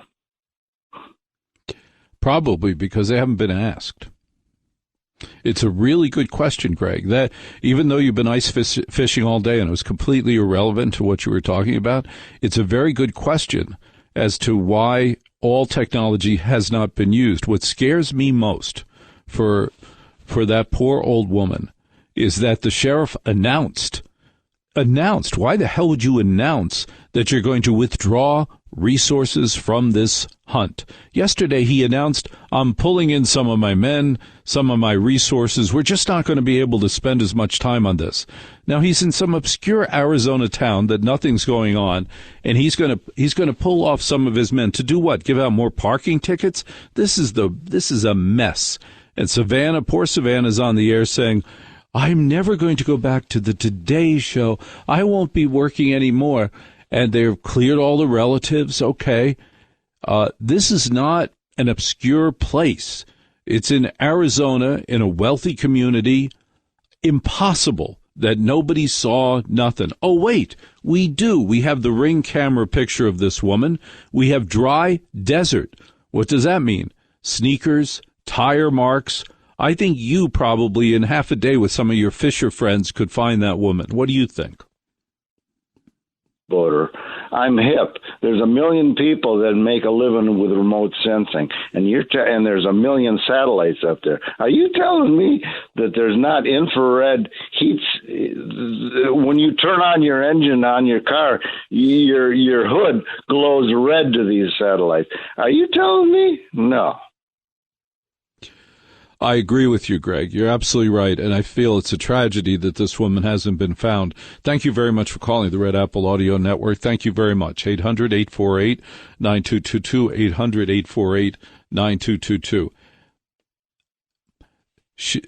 Savannah's announced she's not going to go back on the Today Show. The sheriff has announced that he has so much else to do that he can't pursue this situation anymore, that he's all done. He's withdrawing resources. That was his phrase, withdrawing resources. You're in some suburban rich town in Arizona in January, which means it's 80. You have dry clay. Dry clay, they make pottery out of it. They make permanent cooking ware out of what they're walking around on. It picks up and collects and remembers every shoe mark, every sneaker mark, every tire mark, and the son-in-law looks like Rasputin. Have you seen that son-in-law? That was the last person she had dinner with. I have a very unpopular theory, and I do not assume this at all. It's just a wacky theory that us conspiracy theorists have. My wacky theory, no, not that she was abducted by UFOs. That would be true if the X-Files was still on the air, but that's all done now. That whole abduction thing, that isn't going on anymore. No, it's, he looks scary as hell. The son-in-law, her son-in-law looks scary as hell. They had dinner, and then she disappeared. They had dinner, then she disappeared. Répétez, s'il vous plaît. They had dinner, then she disappeared. And he looks like Rasputin. My theory has been that they had an argument over his inheritance. She's got money, she's got a big house, and she also has the less attractive daughter. And he's married to the less attractive daughter, and Savannah's making like $15 to $20 million a year. My mother would say, there's money there. There's a lot of money there. That's what this is about. There's a lot of money there. And I believe what happened, my theory, and I'd like to know yours, what my theory is about Savannah Guthrie's mother, is that somebody went in and said, okay, we have to get money from you. And she said, absolutely not. And they brought a thug with them, and the thug dragged her out and said, okay, we're going to keep you until we get the money. Somewhere between that moment and where they took her to, she died. They weren't planning on that.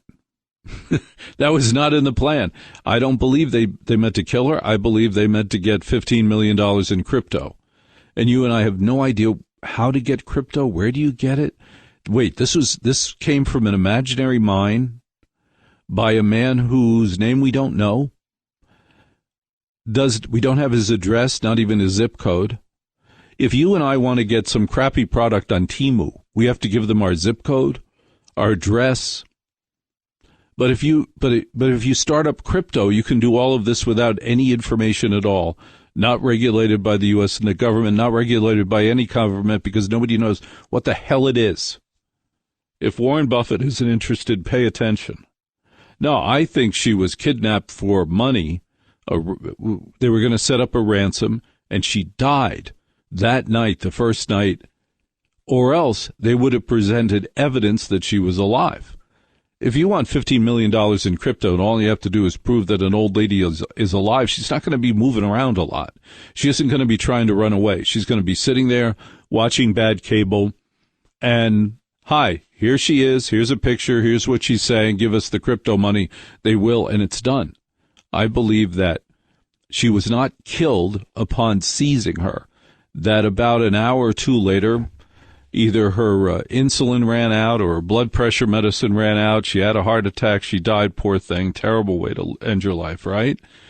And then they had the problem. They had a body instead of grandma. Those are my deep thoughts on Savannah Guthrie's mom. 800-848-9222, 800-848-9222. Coming up, you and I are going to hear from Vic Ferrari, a retired New York City police detective. To me, there's nothing better than cop stories.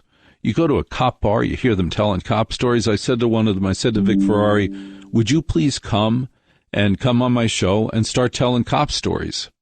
And he's agreed to do that. So Vic Ferrari tells great cop stories. And what else we got for you? There's something else. Oh, yeah. You watch this new Star Trek show, that Star Trek Academy, that's terrible.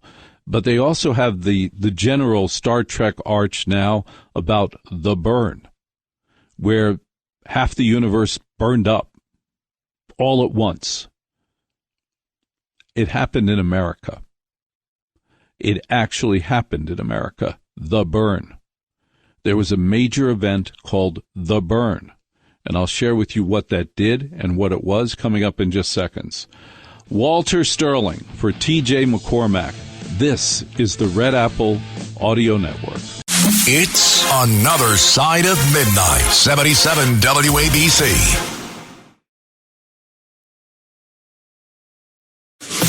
This is Another Side of Midnight with TJ McCormack. Now, to the Bernard McGurk studios of 77 WABC. Here's TJ McCormack.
Walter M. Sterling, an honor to talk with you. TJ McCormack fans, great to know you. I appreciate it. And I will talk to you because this is a live radio show. There's nothing else live right now. Those cute little FM stations with more music and less talk. Why do they say it if it's more music and less talk? Mysteries of our time. Mysteries of our time. Why are men expected to accept female hormones, but women won't accept male hormones? Wow. That's a really good question. That makes me so ignorant, but I've never once I've definitely been like, wow, what a horny man. But I've been like, oh, my period, I'm so mean. Okay, wow. That's a good question. Amanda Seyfried asks the key question of Sydney Sweeney. Can I touch him? Sure. Amanda Seyfried, the hot little actress, looking at Sydney Sweeney, asking the key question of our time. Can I touch him? Sure. 800-848-9222, 800-848-9222. Silas, welcome to the Red Apple Audio Network with Walter M. Sterling for TJ McCormack. Hi. Yeah, I wanted to talk about, I guess, the nobodies of us who really make the country work, as the opposed misfits. to the guy in the you and I are misfits. We don't fit in. We're different. Are you left-handed? No, I'm right-handed. Are you flat-footed? I don't even know. Are you married? No. Have you ever been married? Nope. There you are. You're a misfit. You're not part of society in a traditional way. Silas, how uncomfortable do you feel when somebody says to you, we like team players? Well, I kind of tie into the way we make a team player, meaning we all got to work together to make it work. We can't just depend on Donald Trump.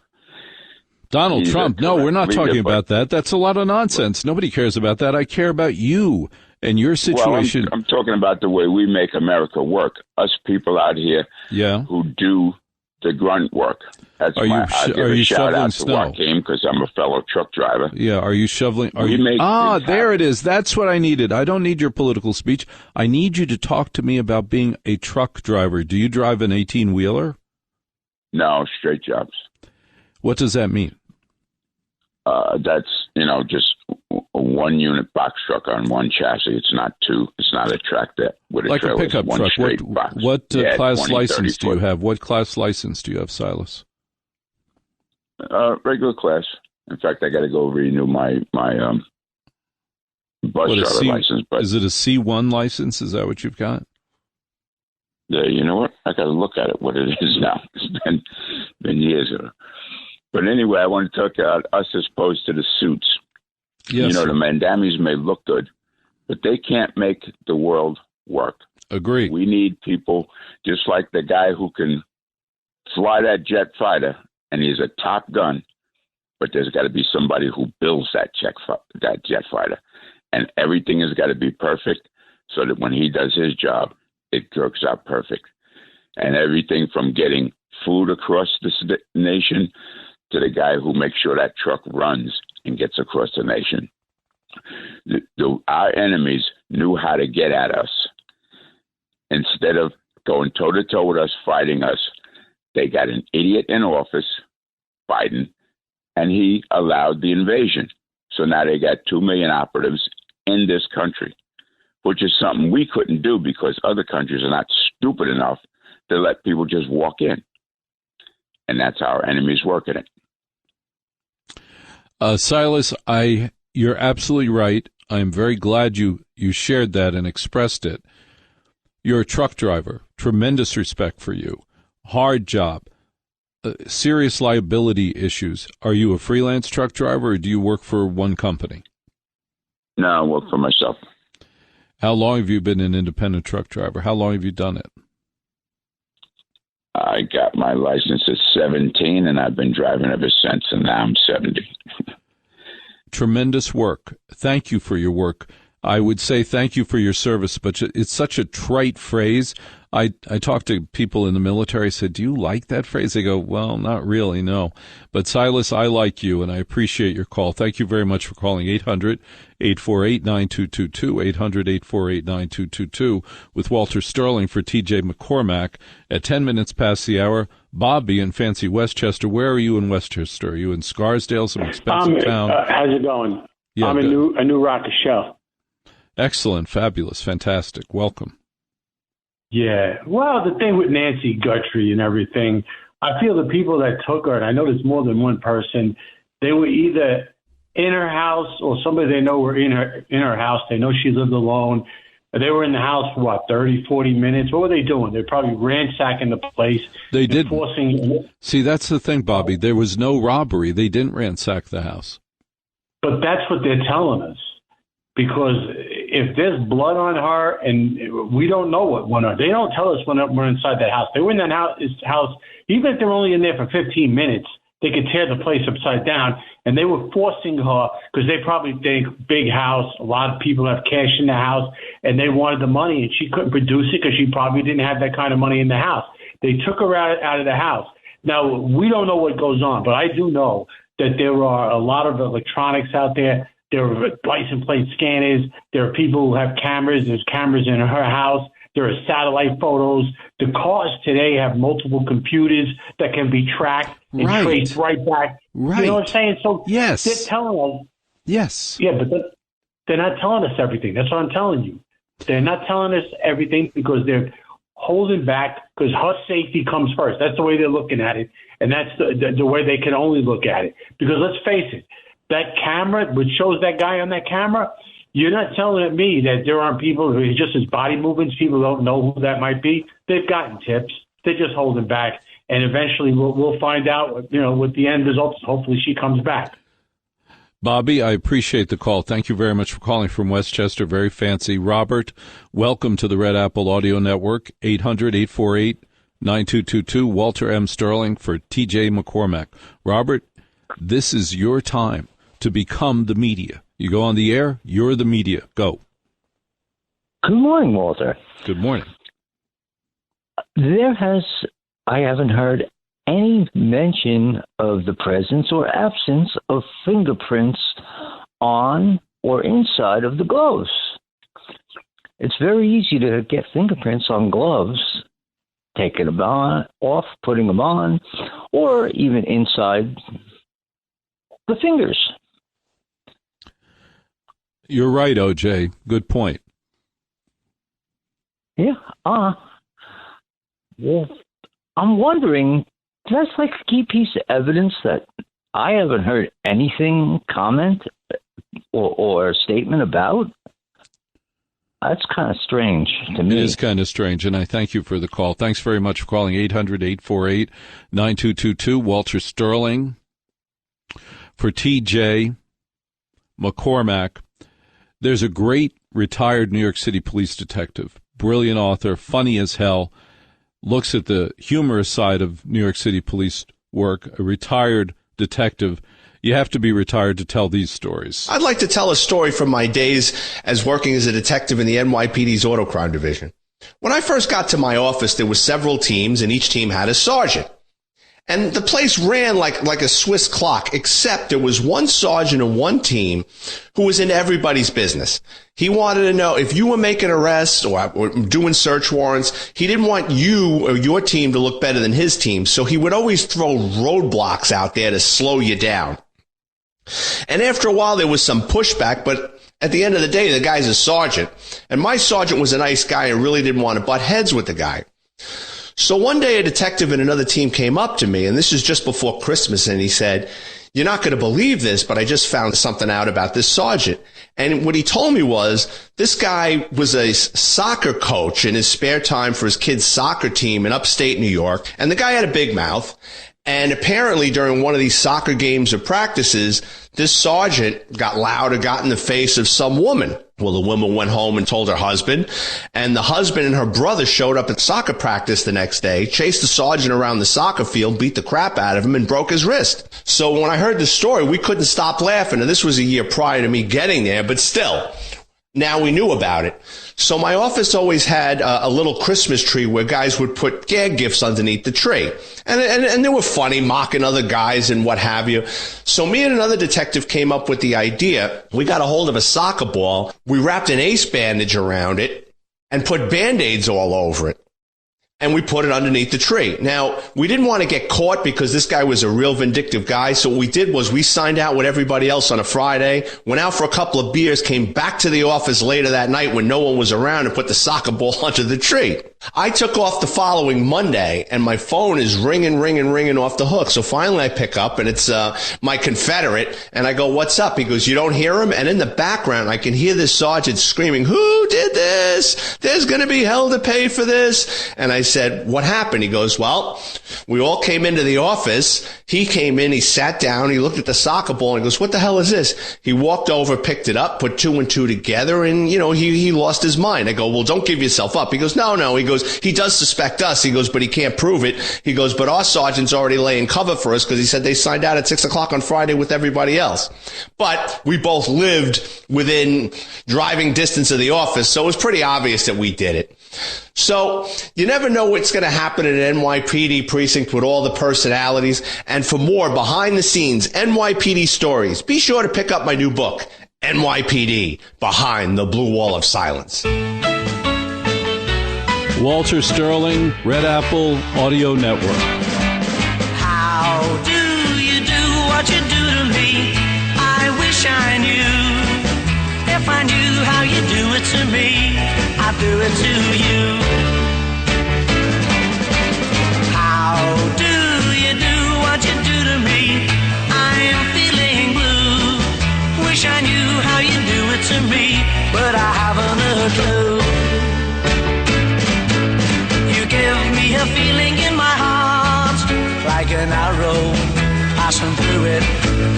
Suppose that you think you're very smart, but won't you tell me how do you do it?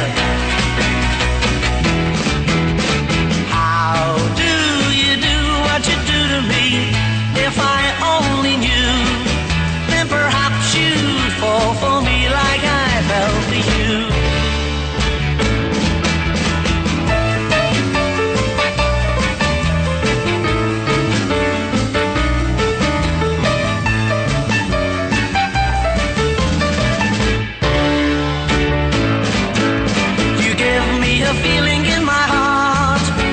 An arrow passing through it. Suppose that you think you're very smart, but won't you tell me how do you do it? How do you do what you do to me? If I only knew, then perhaps you'd fall for me like I fell for you when I do it to you. The most important thing to remember about Bruce Murrow is that he played every one of these songs first. And he played them here at WABC in New York first. That is the Red Apple Audio Network affiliate in New York. Bruce Murrow played every song that you love, that you danced to, that you prommed to. He played them first. The man started on Top 40 Radio in 1957. And his first job was in Bermuda. I've never asked him, how the hell did you scam a job in Bermuda? That is the fantasy job, right? To work in Bermuda. And you're in Bermuda. You can hear the Red Apple Audio Network over the air in Bermuda, OTA. Coveted airtime. A great man. 6 to 10 every Saturday night. His stories are remarkable. I'll tell you a quick story about Bruce Murrow. It's my favorite story about Bruce Murrow. Me. Hey, buddy, me. I used to wear a suit, wingtip shoes. I hired Bruce Murrow at Sirius Satellite Radio. Me. His contract was up. The station he was working for did a stupid thing. They were in a position, I'm fighting with the microphone. I'm losing. They were in a position, they lost him. The minute I heard about that, I picked up the phone. No, I take it back. He called me to tell me he was available suddenly. I said to him, you will come over to Sirius Satellite Radio right now, and you're not going to leave till you make a deal. And he comes over, and we walk into one of the 1,000 of executive offices, and the 1,000 of executives didn't really quite internalize who this was in front of him. And the first question he asked Bruce Morrow was, hey, so who's the most famous person you know? Like, what kind of a rude crapola question is that to ask anybody, much less a legend? Who's the most famous person you know? What? I said, he's the most famous person he knows. And Bruce, he starts saying, Neil Sedaka. I said, Bruce, didn't you introduce the Beatles at Shea Stadium? Isn't that a photograph of you at the Warwick Hotel, interviewing the Beatles at the Warwick Hotel? Isn't that you? Yeah, it's me. The most famous person you know is pick a Beatle. Choose one. Good evening. 21 past the hour. Walter M. Sterling for TJ McCormack on the Red Apple Audio Network. All night long, this is Another Side of Midnight with TJ McCormack. 77 WABC. It's Another Side of Midnight. Political humorist TJ McCormack. Now, to the Bernard McGurk studios of 77 WABC.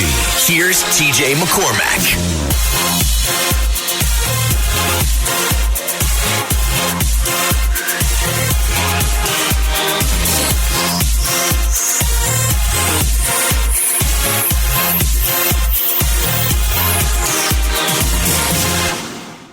Walter M. Sterling, an honor to fill in for TJ McCormack. I get to speak with TJ McCormack's large, significant audience, much bigger than I could ever gather myself. Size does matter. Bill in Maine, welcome to the Red Apple Audio Network. Hi, Bill. Hi. Good morning, Walter. How you doing? Now, I have to say something very candidly with you. Can I be honest with you? Can I be your friend? Sure. All right. Yeah. Bill, our professional screeners, I said, well, do we like Bill? As in, will Bill be a good call? And they were like, 50-50. Now, Bill, I expect you to step up and be a great caller and show them exactly what a great caller sounds like. Okay, 2 days after Christmas, I was in Nashville, Tennessee. I drive a truck for a living, an 18-wheeler. And I was out at 3 o'clock in the morning just walking because normally I run, but I had a great run the day before and my legs were tight, so I was just taking it easy. And a guy comes up behind me and asks me what I got in my fanny pack. And I said, none of his effing business. And then he shows me a gun, and he goes, what do you got in the bag? And I said, whatever it is, I go, you ain't getting any of it.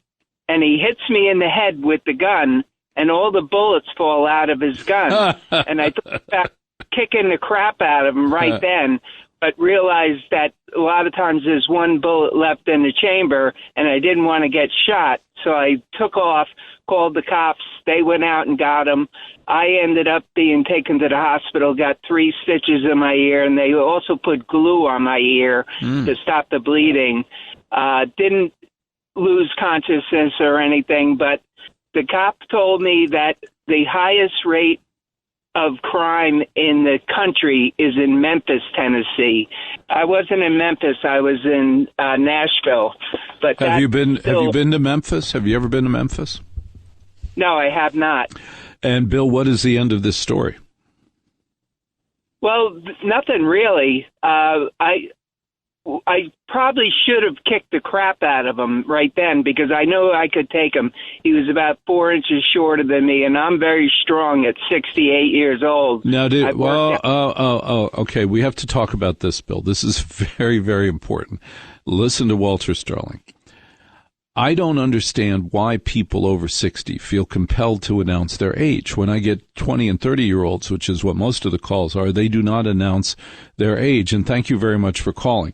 But here's what's going to happen. If you announce your age, if you call this show and announce your age, the next question I'm going to ask is, when was the last time you had sex? I will say, hey, I'm 83. Great. When was the last time you had sex? That's how we're going to handle that. 1416. What was that? What did I do? I did something wrong. I know that's shocking. Oh, that's what I did wrong. That's what I did wrong. You know, never let a host actually run anything. It never goes well. I will do this again. And production number 1416, and it's take one. Yeah, I'm gonna.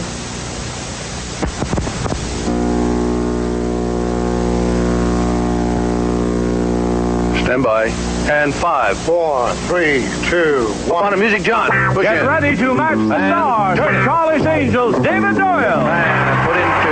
Rex Summers. And put in 1. Charles Nelson Rudder. And put in 2. From Nash, Loretta Swift. And put in 1. Joey Mitchell. And put in 2. And Fanny Flagg. And put in 5. Big Money Match Game 79. Here's a shocking news. Do you know what the highest grossing corporation in the world is? You probably thought it was a Chinese oil refinery, or John Catsimatidis' oil refinery, or John Catsimatidis' empire of supermarkets. The highest grossing corporation in the world. I assumed really that it was a secret Chinese oil company. That's usually what's up there. Or maybe Toyota, or Honda, or Volkswagen, right? That's who I assumed was the highest grossing corporation in the world. I mean, total billing. Frequently at the largest corporation of the entire world, people will go and do penny ante thieving. And there was a feller, 44 years old, unidentified as this moment. And you'll understand more as the story unfolds. Apparently had an amazing hunger and didn't want to do what normal people do by paying for the donut. So he steals a donut and he eats it. Probably was pretty delightful because it was at Walmart. Loss prevention noticed cameras everywhere at the Walmart. I hate to tell you this, but just look around. You'll see cameras everywhere. Police come in, arrest this feller, and find out that he's just loaded up with fentanyl and meth. If you notice when you go to Walmart sometimes, it could be first thing in the morning, middle of the day, it could be in the evening, late at night. There are a lot of people there who just are high. There's a lot of high people at Walmart. And I'm not talking about the associates. The associates are a perfectly straight and sober group of people.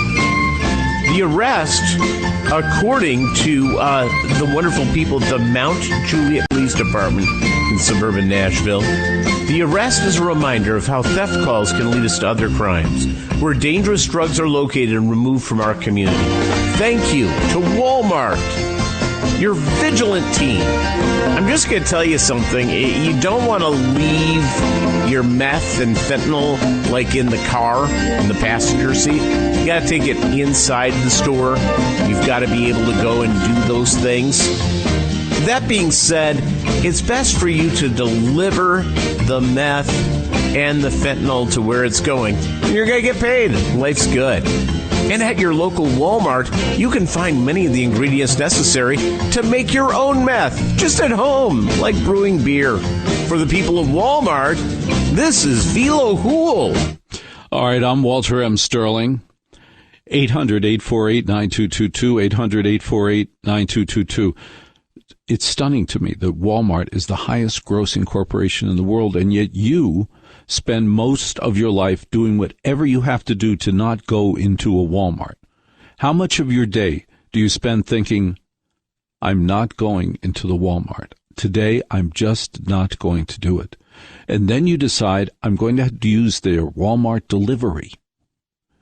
If you ever sit down and do the math, and I don't recommend it because you have better things to do, if you ever sit down and say, what is the math of Walmart delivery? And then you start to understand how it is the highest grossing corporation in the world. Because in order to have delivery, you need to become a member of Walmart, and that's $12.98 a month. Oh, but you get all this free stuff. Study that carefully. Then you order something to be brought to your home or your apartment in your case. $35 minimum. What's important to remember about Walmart delivery, you first think it's a food delivery. Yeah, they do the food delivery, but they'll also deliver everything else to your door. $35 minimum. Great. And then it says, how much tip do you want to put on there? Well, now you're up to $12.98 monthly subscription fee to have this service, and tip. And how much do you tip? You tip a gilt number, a custom number. It turns out to be $13.98, their calculation.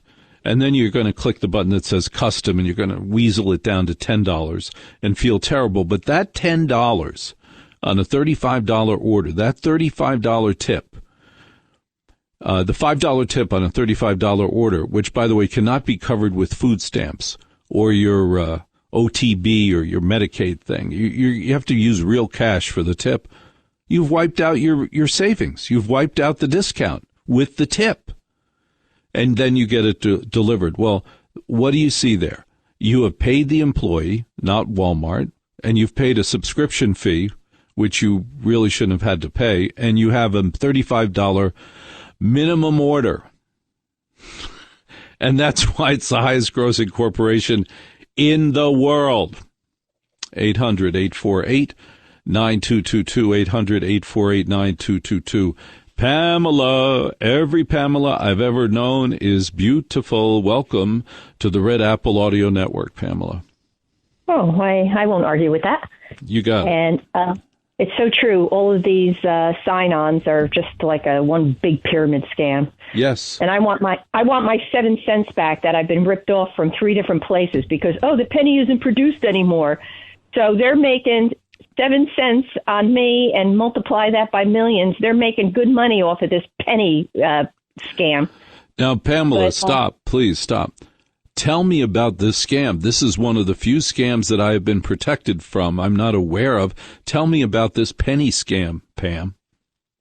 Well, a lot of stores now are, rounding up or rounding down, saying they don't have a penny. So what they do is they cheat you out of pennies. And I know the administration thinks, they're saving money. Yeah, on our backs. My father used to empty his pockets when he, to do laundry and everything, my mother, and she used to collect all the change.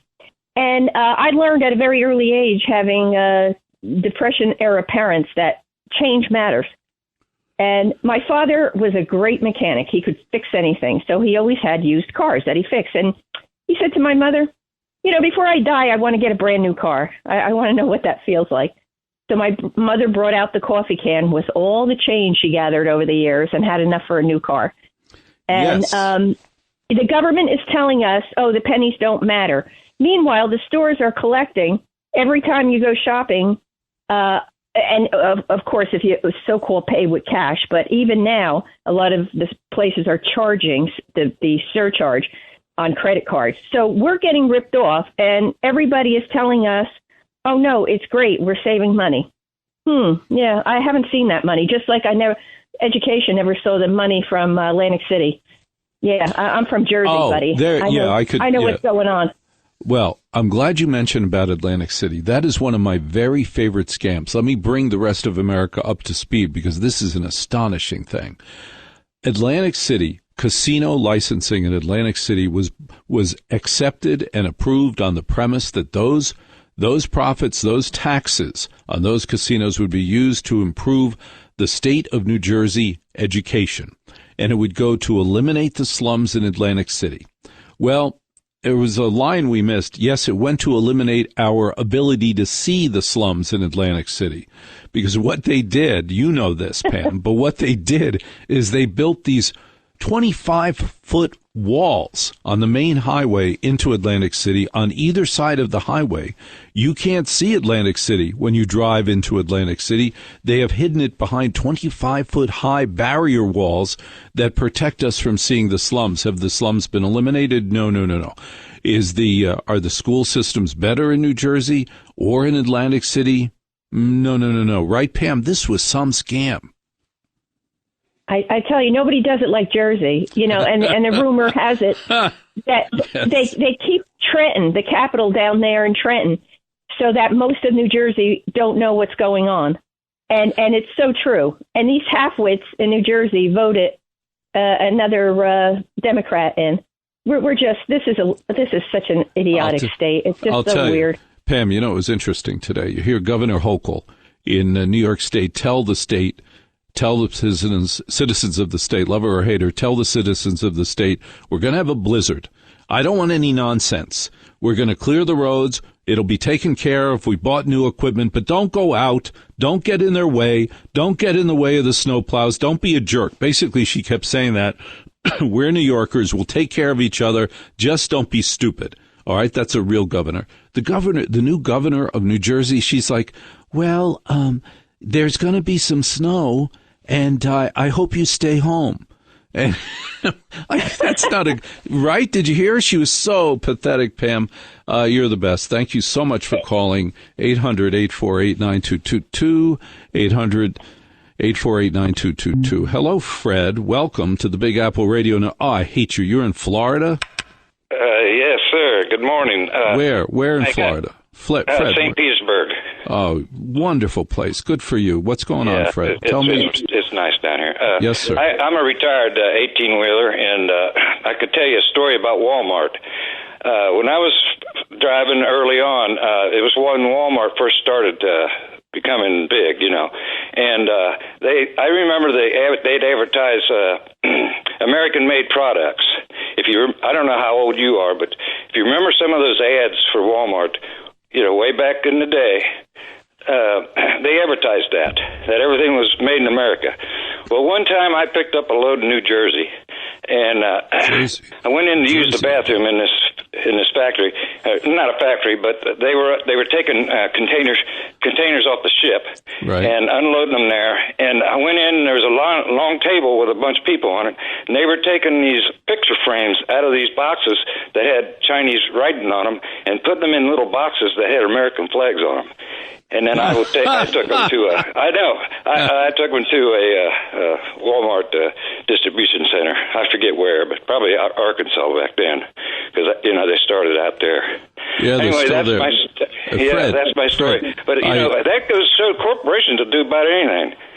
Fred, I thank you very much for the call. Call every day, and I'll get a 10 share. Thank you very much. What a great story that is. I appreciate that. I love those stories. 800-848-9222, Red Apple Audio Network, Walter M. Sterling for TJ McCormack. All night long, this is Another Side of Midnight with TJ McCormack. 77 WABC.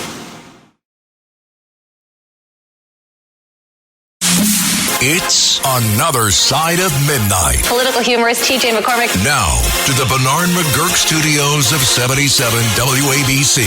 Here's TJ McCormack.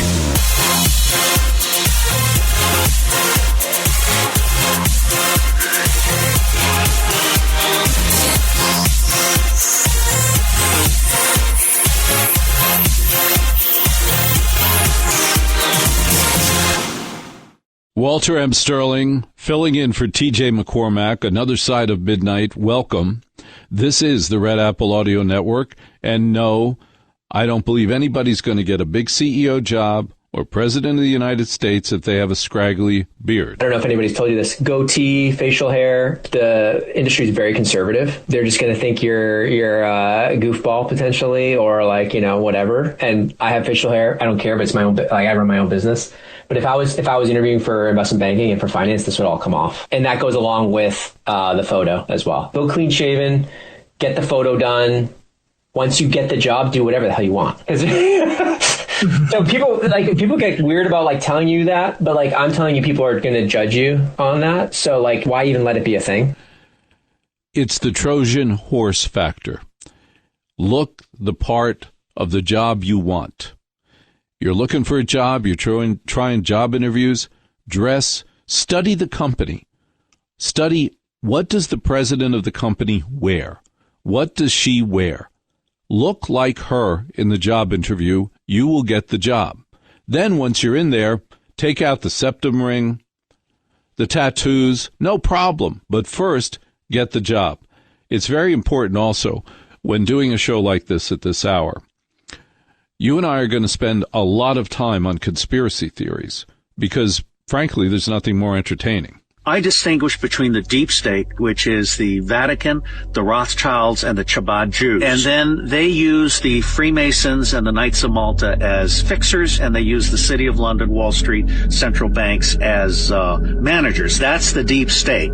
Below the deep state is the shadow government, which is comprised of the politicians and senior bureaucrats, many of the murderous pedophiles that have been brought into the pedophilia system as a control blackmail element. Those are the shadow government people, but they're not the deep state. They're the best of the servant class. Are you keeping track? Different ways in which the deep state, and particularly the Zionist supporting foundation for the deep state, which has the Anti-Defamation League as its primary secret police, they censor, manipulate, and digitally assassinate people.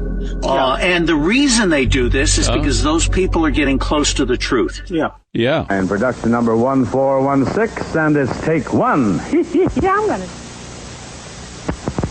This is the director saying which camera to take at the beginning of the match game. Stand by. And 5, 4, 3, 2, 1. On a music, John. Push Get in. ready to match the stars from Charlie's Angels, David Doyle. And put in 2. Rex Summers. And put in 1. Charles Nelson Rose. And put in 2. From Max, Loretta Smith. And put in 1. Joey Mitchell. And put in 2. Fanny Flay. And put in 5. I love that. I'm such a loser. I love that. The Great Chicago Fire, October 8th through the 10th. It was a 2.5-day fire in 1871. It killed approximately 300 people, destroyed 17,000 structures. But the Great Chicago Fire was one fire on that date, October 8th to October 10th, 1871. It destroyed Chicago. It leveled Chicago. However, on the new Star Trek, they keep talking about an event that they're very vague about called the burn.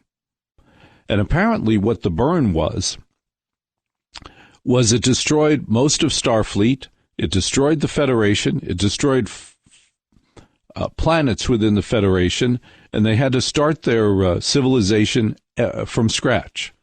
And they call it the burn on Star Trek. And I can't stand that, Starfleet Academy. I don't like Star Treks that don't fly. I didn't like Deep Space Nine because they didn't fly. I want them to fly. That's why I watch it. It's the reason I stopped watching Lost in Space when I was a kid, was because they didn't fly. They sat on the Jupiter's 2, start on sat on Alpha Centauri, and they didn't go anywhere, and Sleazax came and visited them. Remember that? Yeah, I know. They were all very hot, but nevertheless. All right. Throughout America, let me get my note here. Throughout America, the same time that the Great Chicago Fire took place, other cities burned. Other cities burned the same day throughout the country. Major cities from San Francisco to the Midwest burned. And because there weren't, because one of the first things that went down was the telegraph wires, it wasn't universally known, it wasn't generally known that these other cities disappeared. These other cities were leveled by fire the same day as the Chicago fire. San Francisco, Cedar Rapids. Throughout the Midwest, there were numerous fires that destroyed entire cities. It was not a coincidence. Many believe it was set on purpose, that these fires were started on purpose for one reason, to destroy history. There was a movement between 1850 and 1900 that you and I are going to talk about if they ever make the mistake of letting me on this station and this network again. You and I are going to talk about the burn. There was the burn in the United States of America. It started in Chicago. On the same day, it leveled other cities. And because there were no telegraph lines, there was no internet, that information did not become generally known for many days, maybe weeks, until the country realized, oh, this was a major event.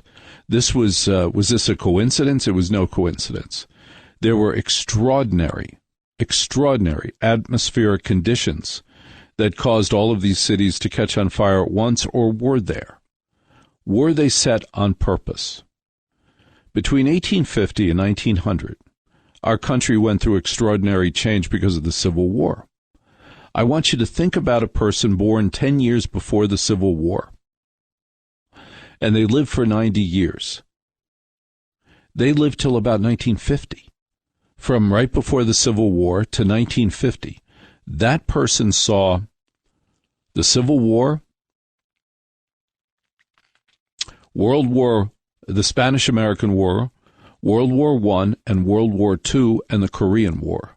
Can you imagine the perspective on history that person had? A few smart historians said we have to interview these people. We have to do whatever we can to interview these people. And they identified thousands of people who met that criteria. They were born right before the Civil War, and they were aging out in the 1950s. They saw everything. They saw the Spanish-American War. They saw World War I. They saw World War II. They saw Korea. They saw television, automobiles, radio, telegraphs. They saw the advent of all of those things. They had the most remarkable perspective on American history, on history of the world of anybody. They knew a world before the Civil War, before World War I, II, the Korean War, television, radio, national magazines, automobiles. They lived before and after the telephone, the major events of the 19th and 20th century in the United States of America. Finally, some historians said, maybe we should talk to these people, and they identified about 2,100 of them. They were able to sit down and do detailed interviews with them, not with tape recorders. They wrote it down. They had historians, librarians go and meet these people and ask for their stories. What a great thing, right? And then those interviews were gathered up, and nobody did anything with them. Then they were put into the Library of Congress and then into the National Archives. And nobody to this day has done anything with those stories. Excuse me, no one has done anything with those stories. How sad is that? There seems to be a great fear of getting detailed information about the history of America during that period of time, especially from 1850 to 1900. And part of it can be seen in the fact that the architecture changed dramatically during that period of time. The great neo-Gothic buildings that we see around the country that are courthouses, train stations, churches, they were built between 1850 and 1900. No more were built. You look at the gargoyles, you look at the detailed cement work, you look at the detailed mosaic on the floor of those buildings, and you're going, wait a minute. What do they build across the street from my house? Look at the office building near me. They're ugly. They're square. There's nothing ornate about them, nothing beautiful. No, oh, wow, this is such a beautiful building. Where are those? Where, besides Frank Gehry building, bizarro buildings in Lower Manhattan, where are the great architects building beautiful buildings? It's important to remember that when the beautiful Beaux-Arts buildings were built in the late 1800s throughout America, the Singer Building, the Woolworth Building, when these buildings were built, there were not there were not electric bulldozers, there were not paved roads. Construction materials were brought in with horse-drawn carriages and trains, horse-drawn trains brought in this material. As we got more and more capable of making beautiful architecture and beautiful buildings, we did it less and less. Why was that? Why was that? It has been suggested, and I agree, that the controlling ruling class, the Rockefellers, the Rothschilds, they didn't want that. The Fords, The Carnegies, they didn't want those ornate buildings. Those were very expensive to build. They took a long time to build. They wanted to expand their industries as fast as possible, and therefore they needed to lower the expectations of you and me in terms of what could be built. Because not only did they not build any more like that, you haven't seen any buildings built like that in your lifetime, they tore them down as much as they possibly could. They got rid of as many of those buildings as they possibly could. Look at Penn Station in New York City. Penn Station was a grand steel-framed and glass building. It was magnificent. And what was put in its place is the ugliest train station in the world. And Madison Square Garden on the outside is the ugliest arena in America. Well, they didn't have to build it that way. You have probably walked around and said, why are we building garbage? And I believe the reason we're building garbage is the people in charge, and you know who they are. The people in charge don't want to build magnificent, grand buildings. They don't want you and me to be inspired and awed, and they don't want to have to do it again. Those architects are hard to find. Those buildings are expensive to build. They want us to go to work. They don't want us hanging around in the lobby going, gee, this is such a great place. Why don't we just sit here for a couple hours? No, every office building you can think of has one purpose: to get you in that lobby and up that elevator, right? Let's go to work. And thanks to COVID, it's been proven that we don't actually need to go to work. Now, there's a real dilemma. We don't need to spend all of that money on daycare, automobiles, oil, and gas. Who wants us to spend a lot of money on oil and gas? Oh, the ruling class, the people in charge, the people who are secretly running our lives every single day. That's who. And that is why many believe, and I agree, that from about 1850 to 1900, the grandeur of architecture throughout our country was either systematically destroyed and or stopped. No more of those buildings were built. You go downtown in any older city, in any Northeast city, and you look at those buildings that were built there in the 1800s, and you'll see two things. One is you'll see that many of them, it appears that their construction date has been changed. That it looks like that concrete has been sanded down and a new date put there. And the name of the building was erased, and a new name was put there. Now, why is that? Well, you and I can explore that in great detail, again, if they ever invite me back. Now, let me just see what the national weather is like, because this is quite the storm. This is quite the storm. This is going to have 12 inches to 16 inches of weather in New York City and throughout the Northeast. And when you're on the radio and it's snowing outside, it's best to talk about the weather. But let me give you a going away weather here. 1 second. Blizzard, winter storm warnings issued, could be the biggest in a decade. I'll bet you, and the coastal flooding, I'll bet you that you're going to get the day off on Monday. What a mess. Let me get all of this for you, my friend. Coastal flooding warning in effect from 10 p.m. tonight until 2 a.m. Monday morning. There's more. It's expected to be the most vulnerable locations near the waterfront and shoreline. Expect 1 to 2 feet inundated, extra waves, ground level, low-lying, vulnerable areas, some roads and low-lying property, including parking lots, lawns, and homes. Businesses with basements near the waterfront will experience shallow flooding. Those are the coastal flooding situations.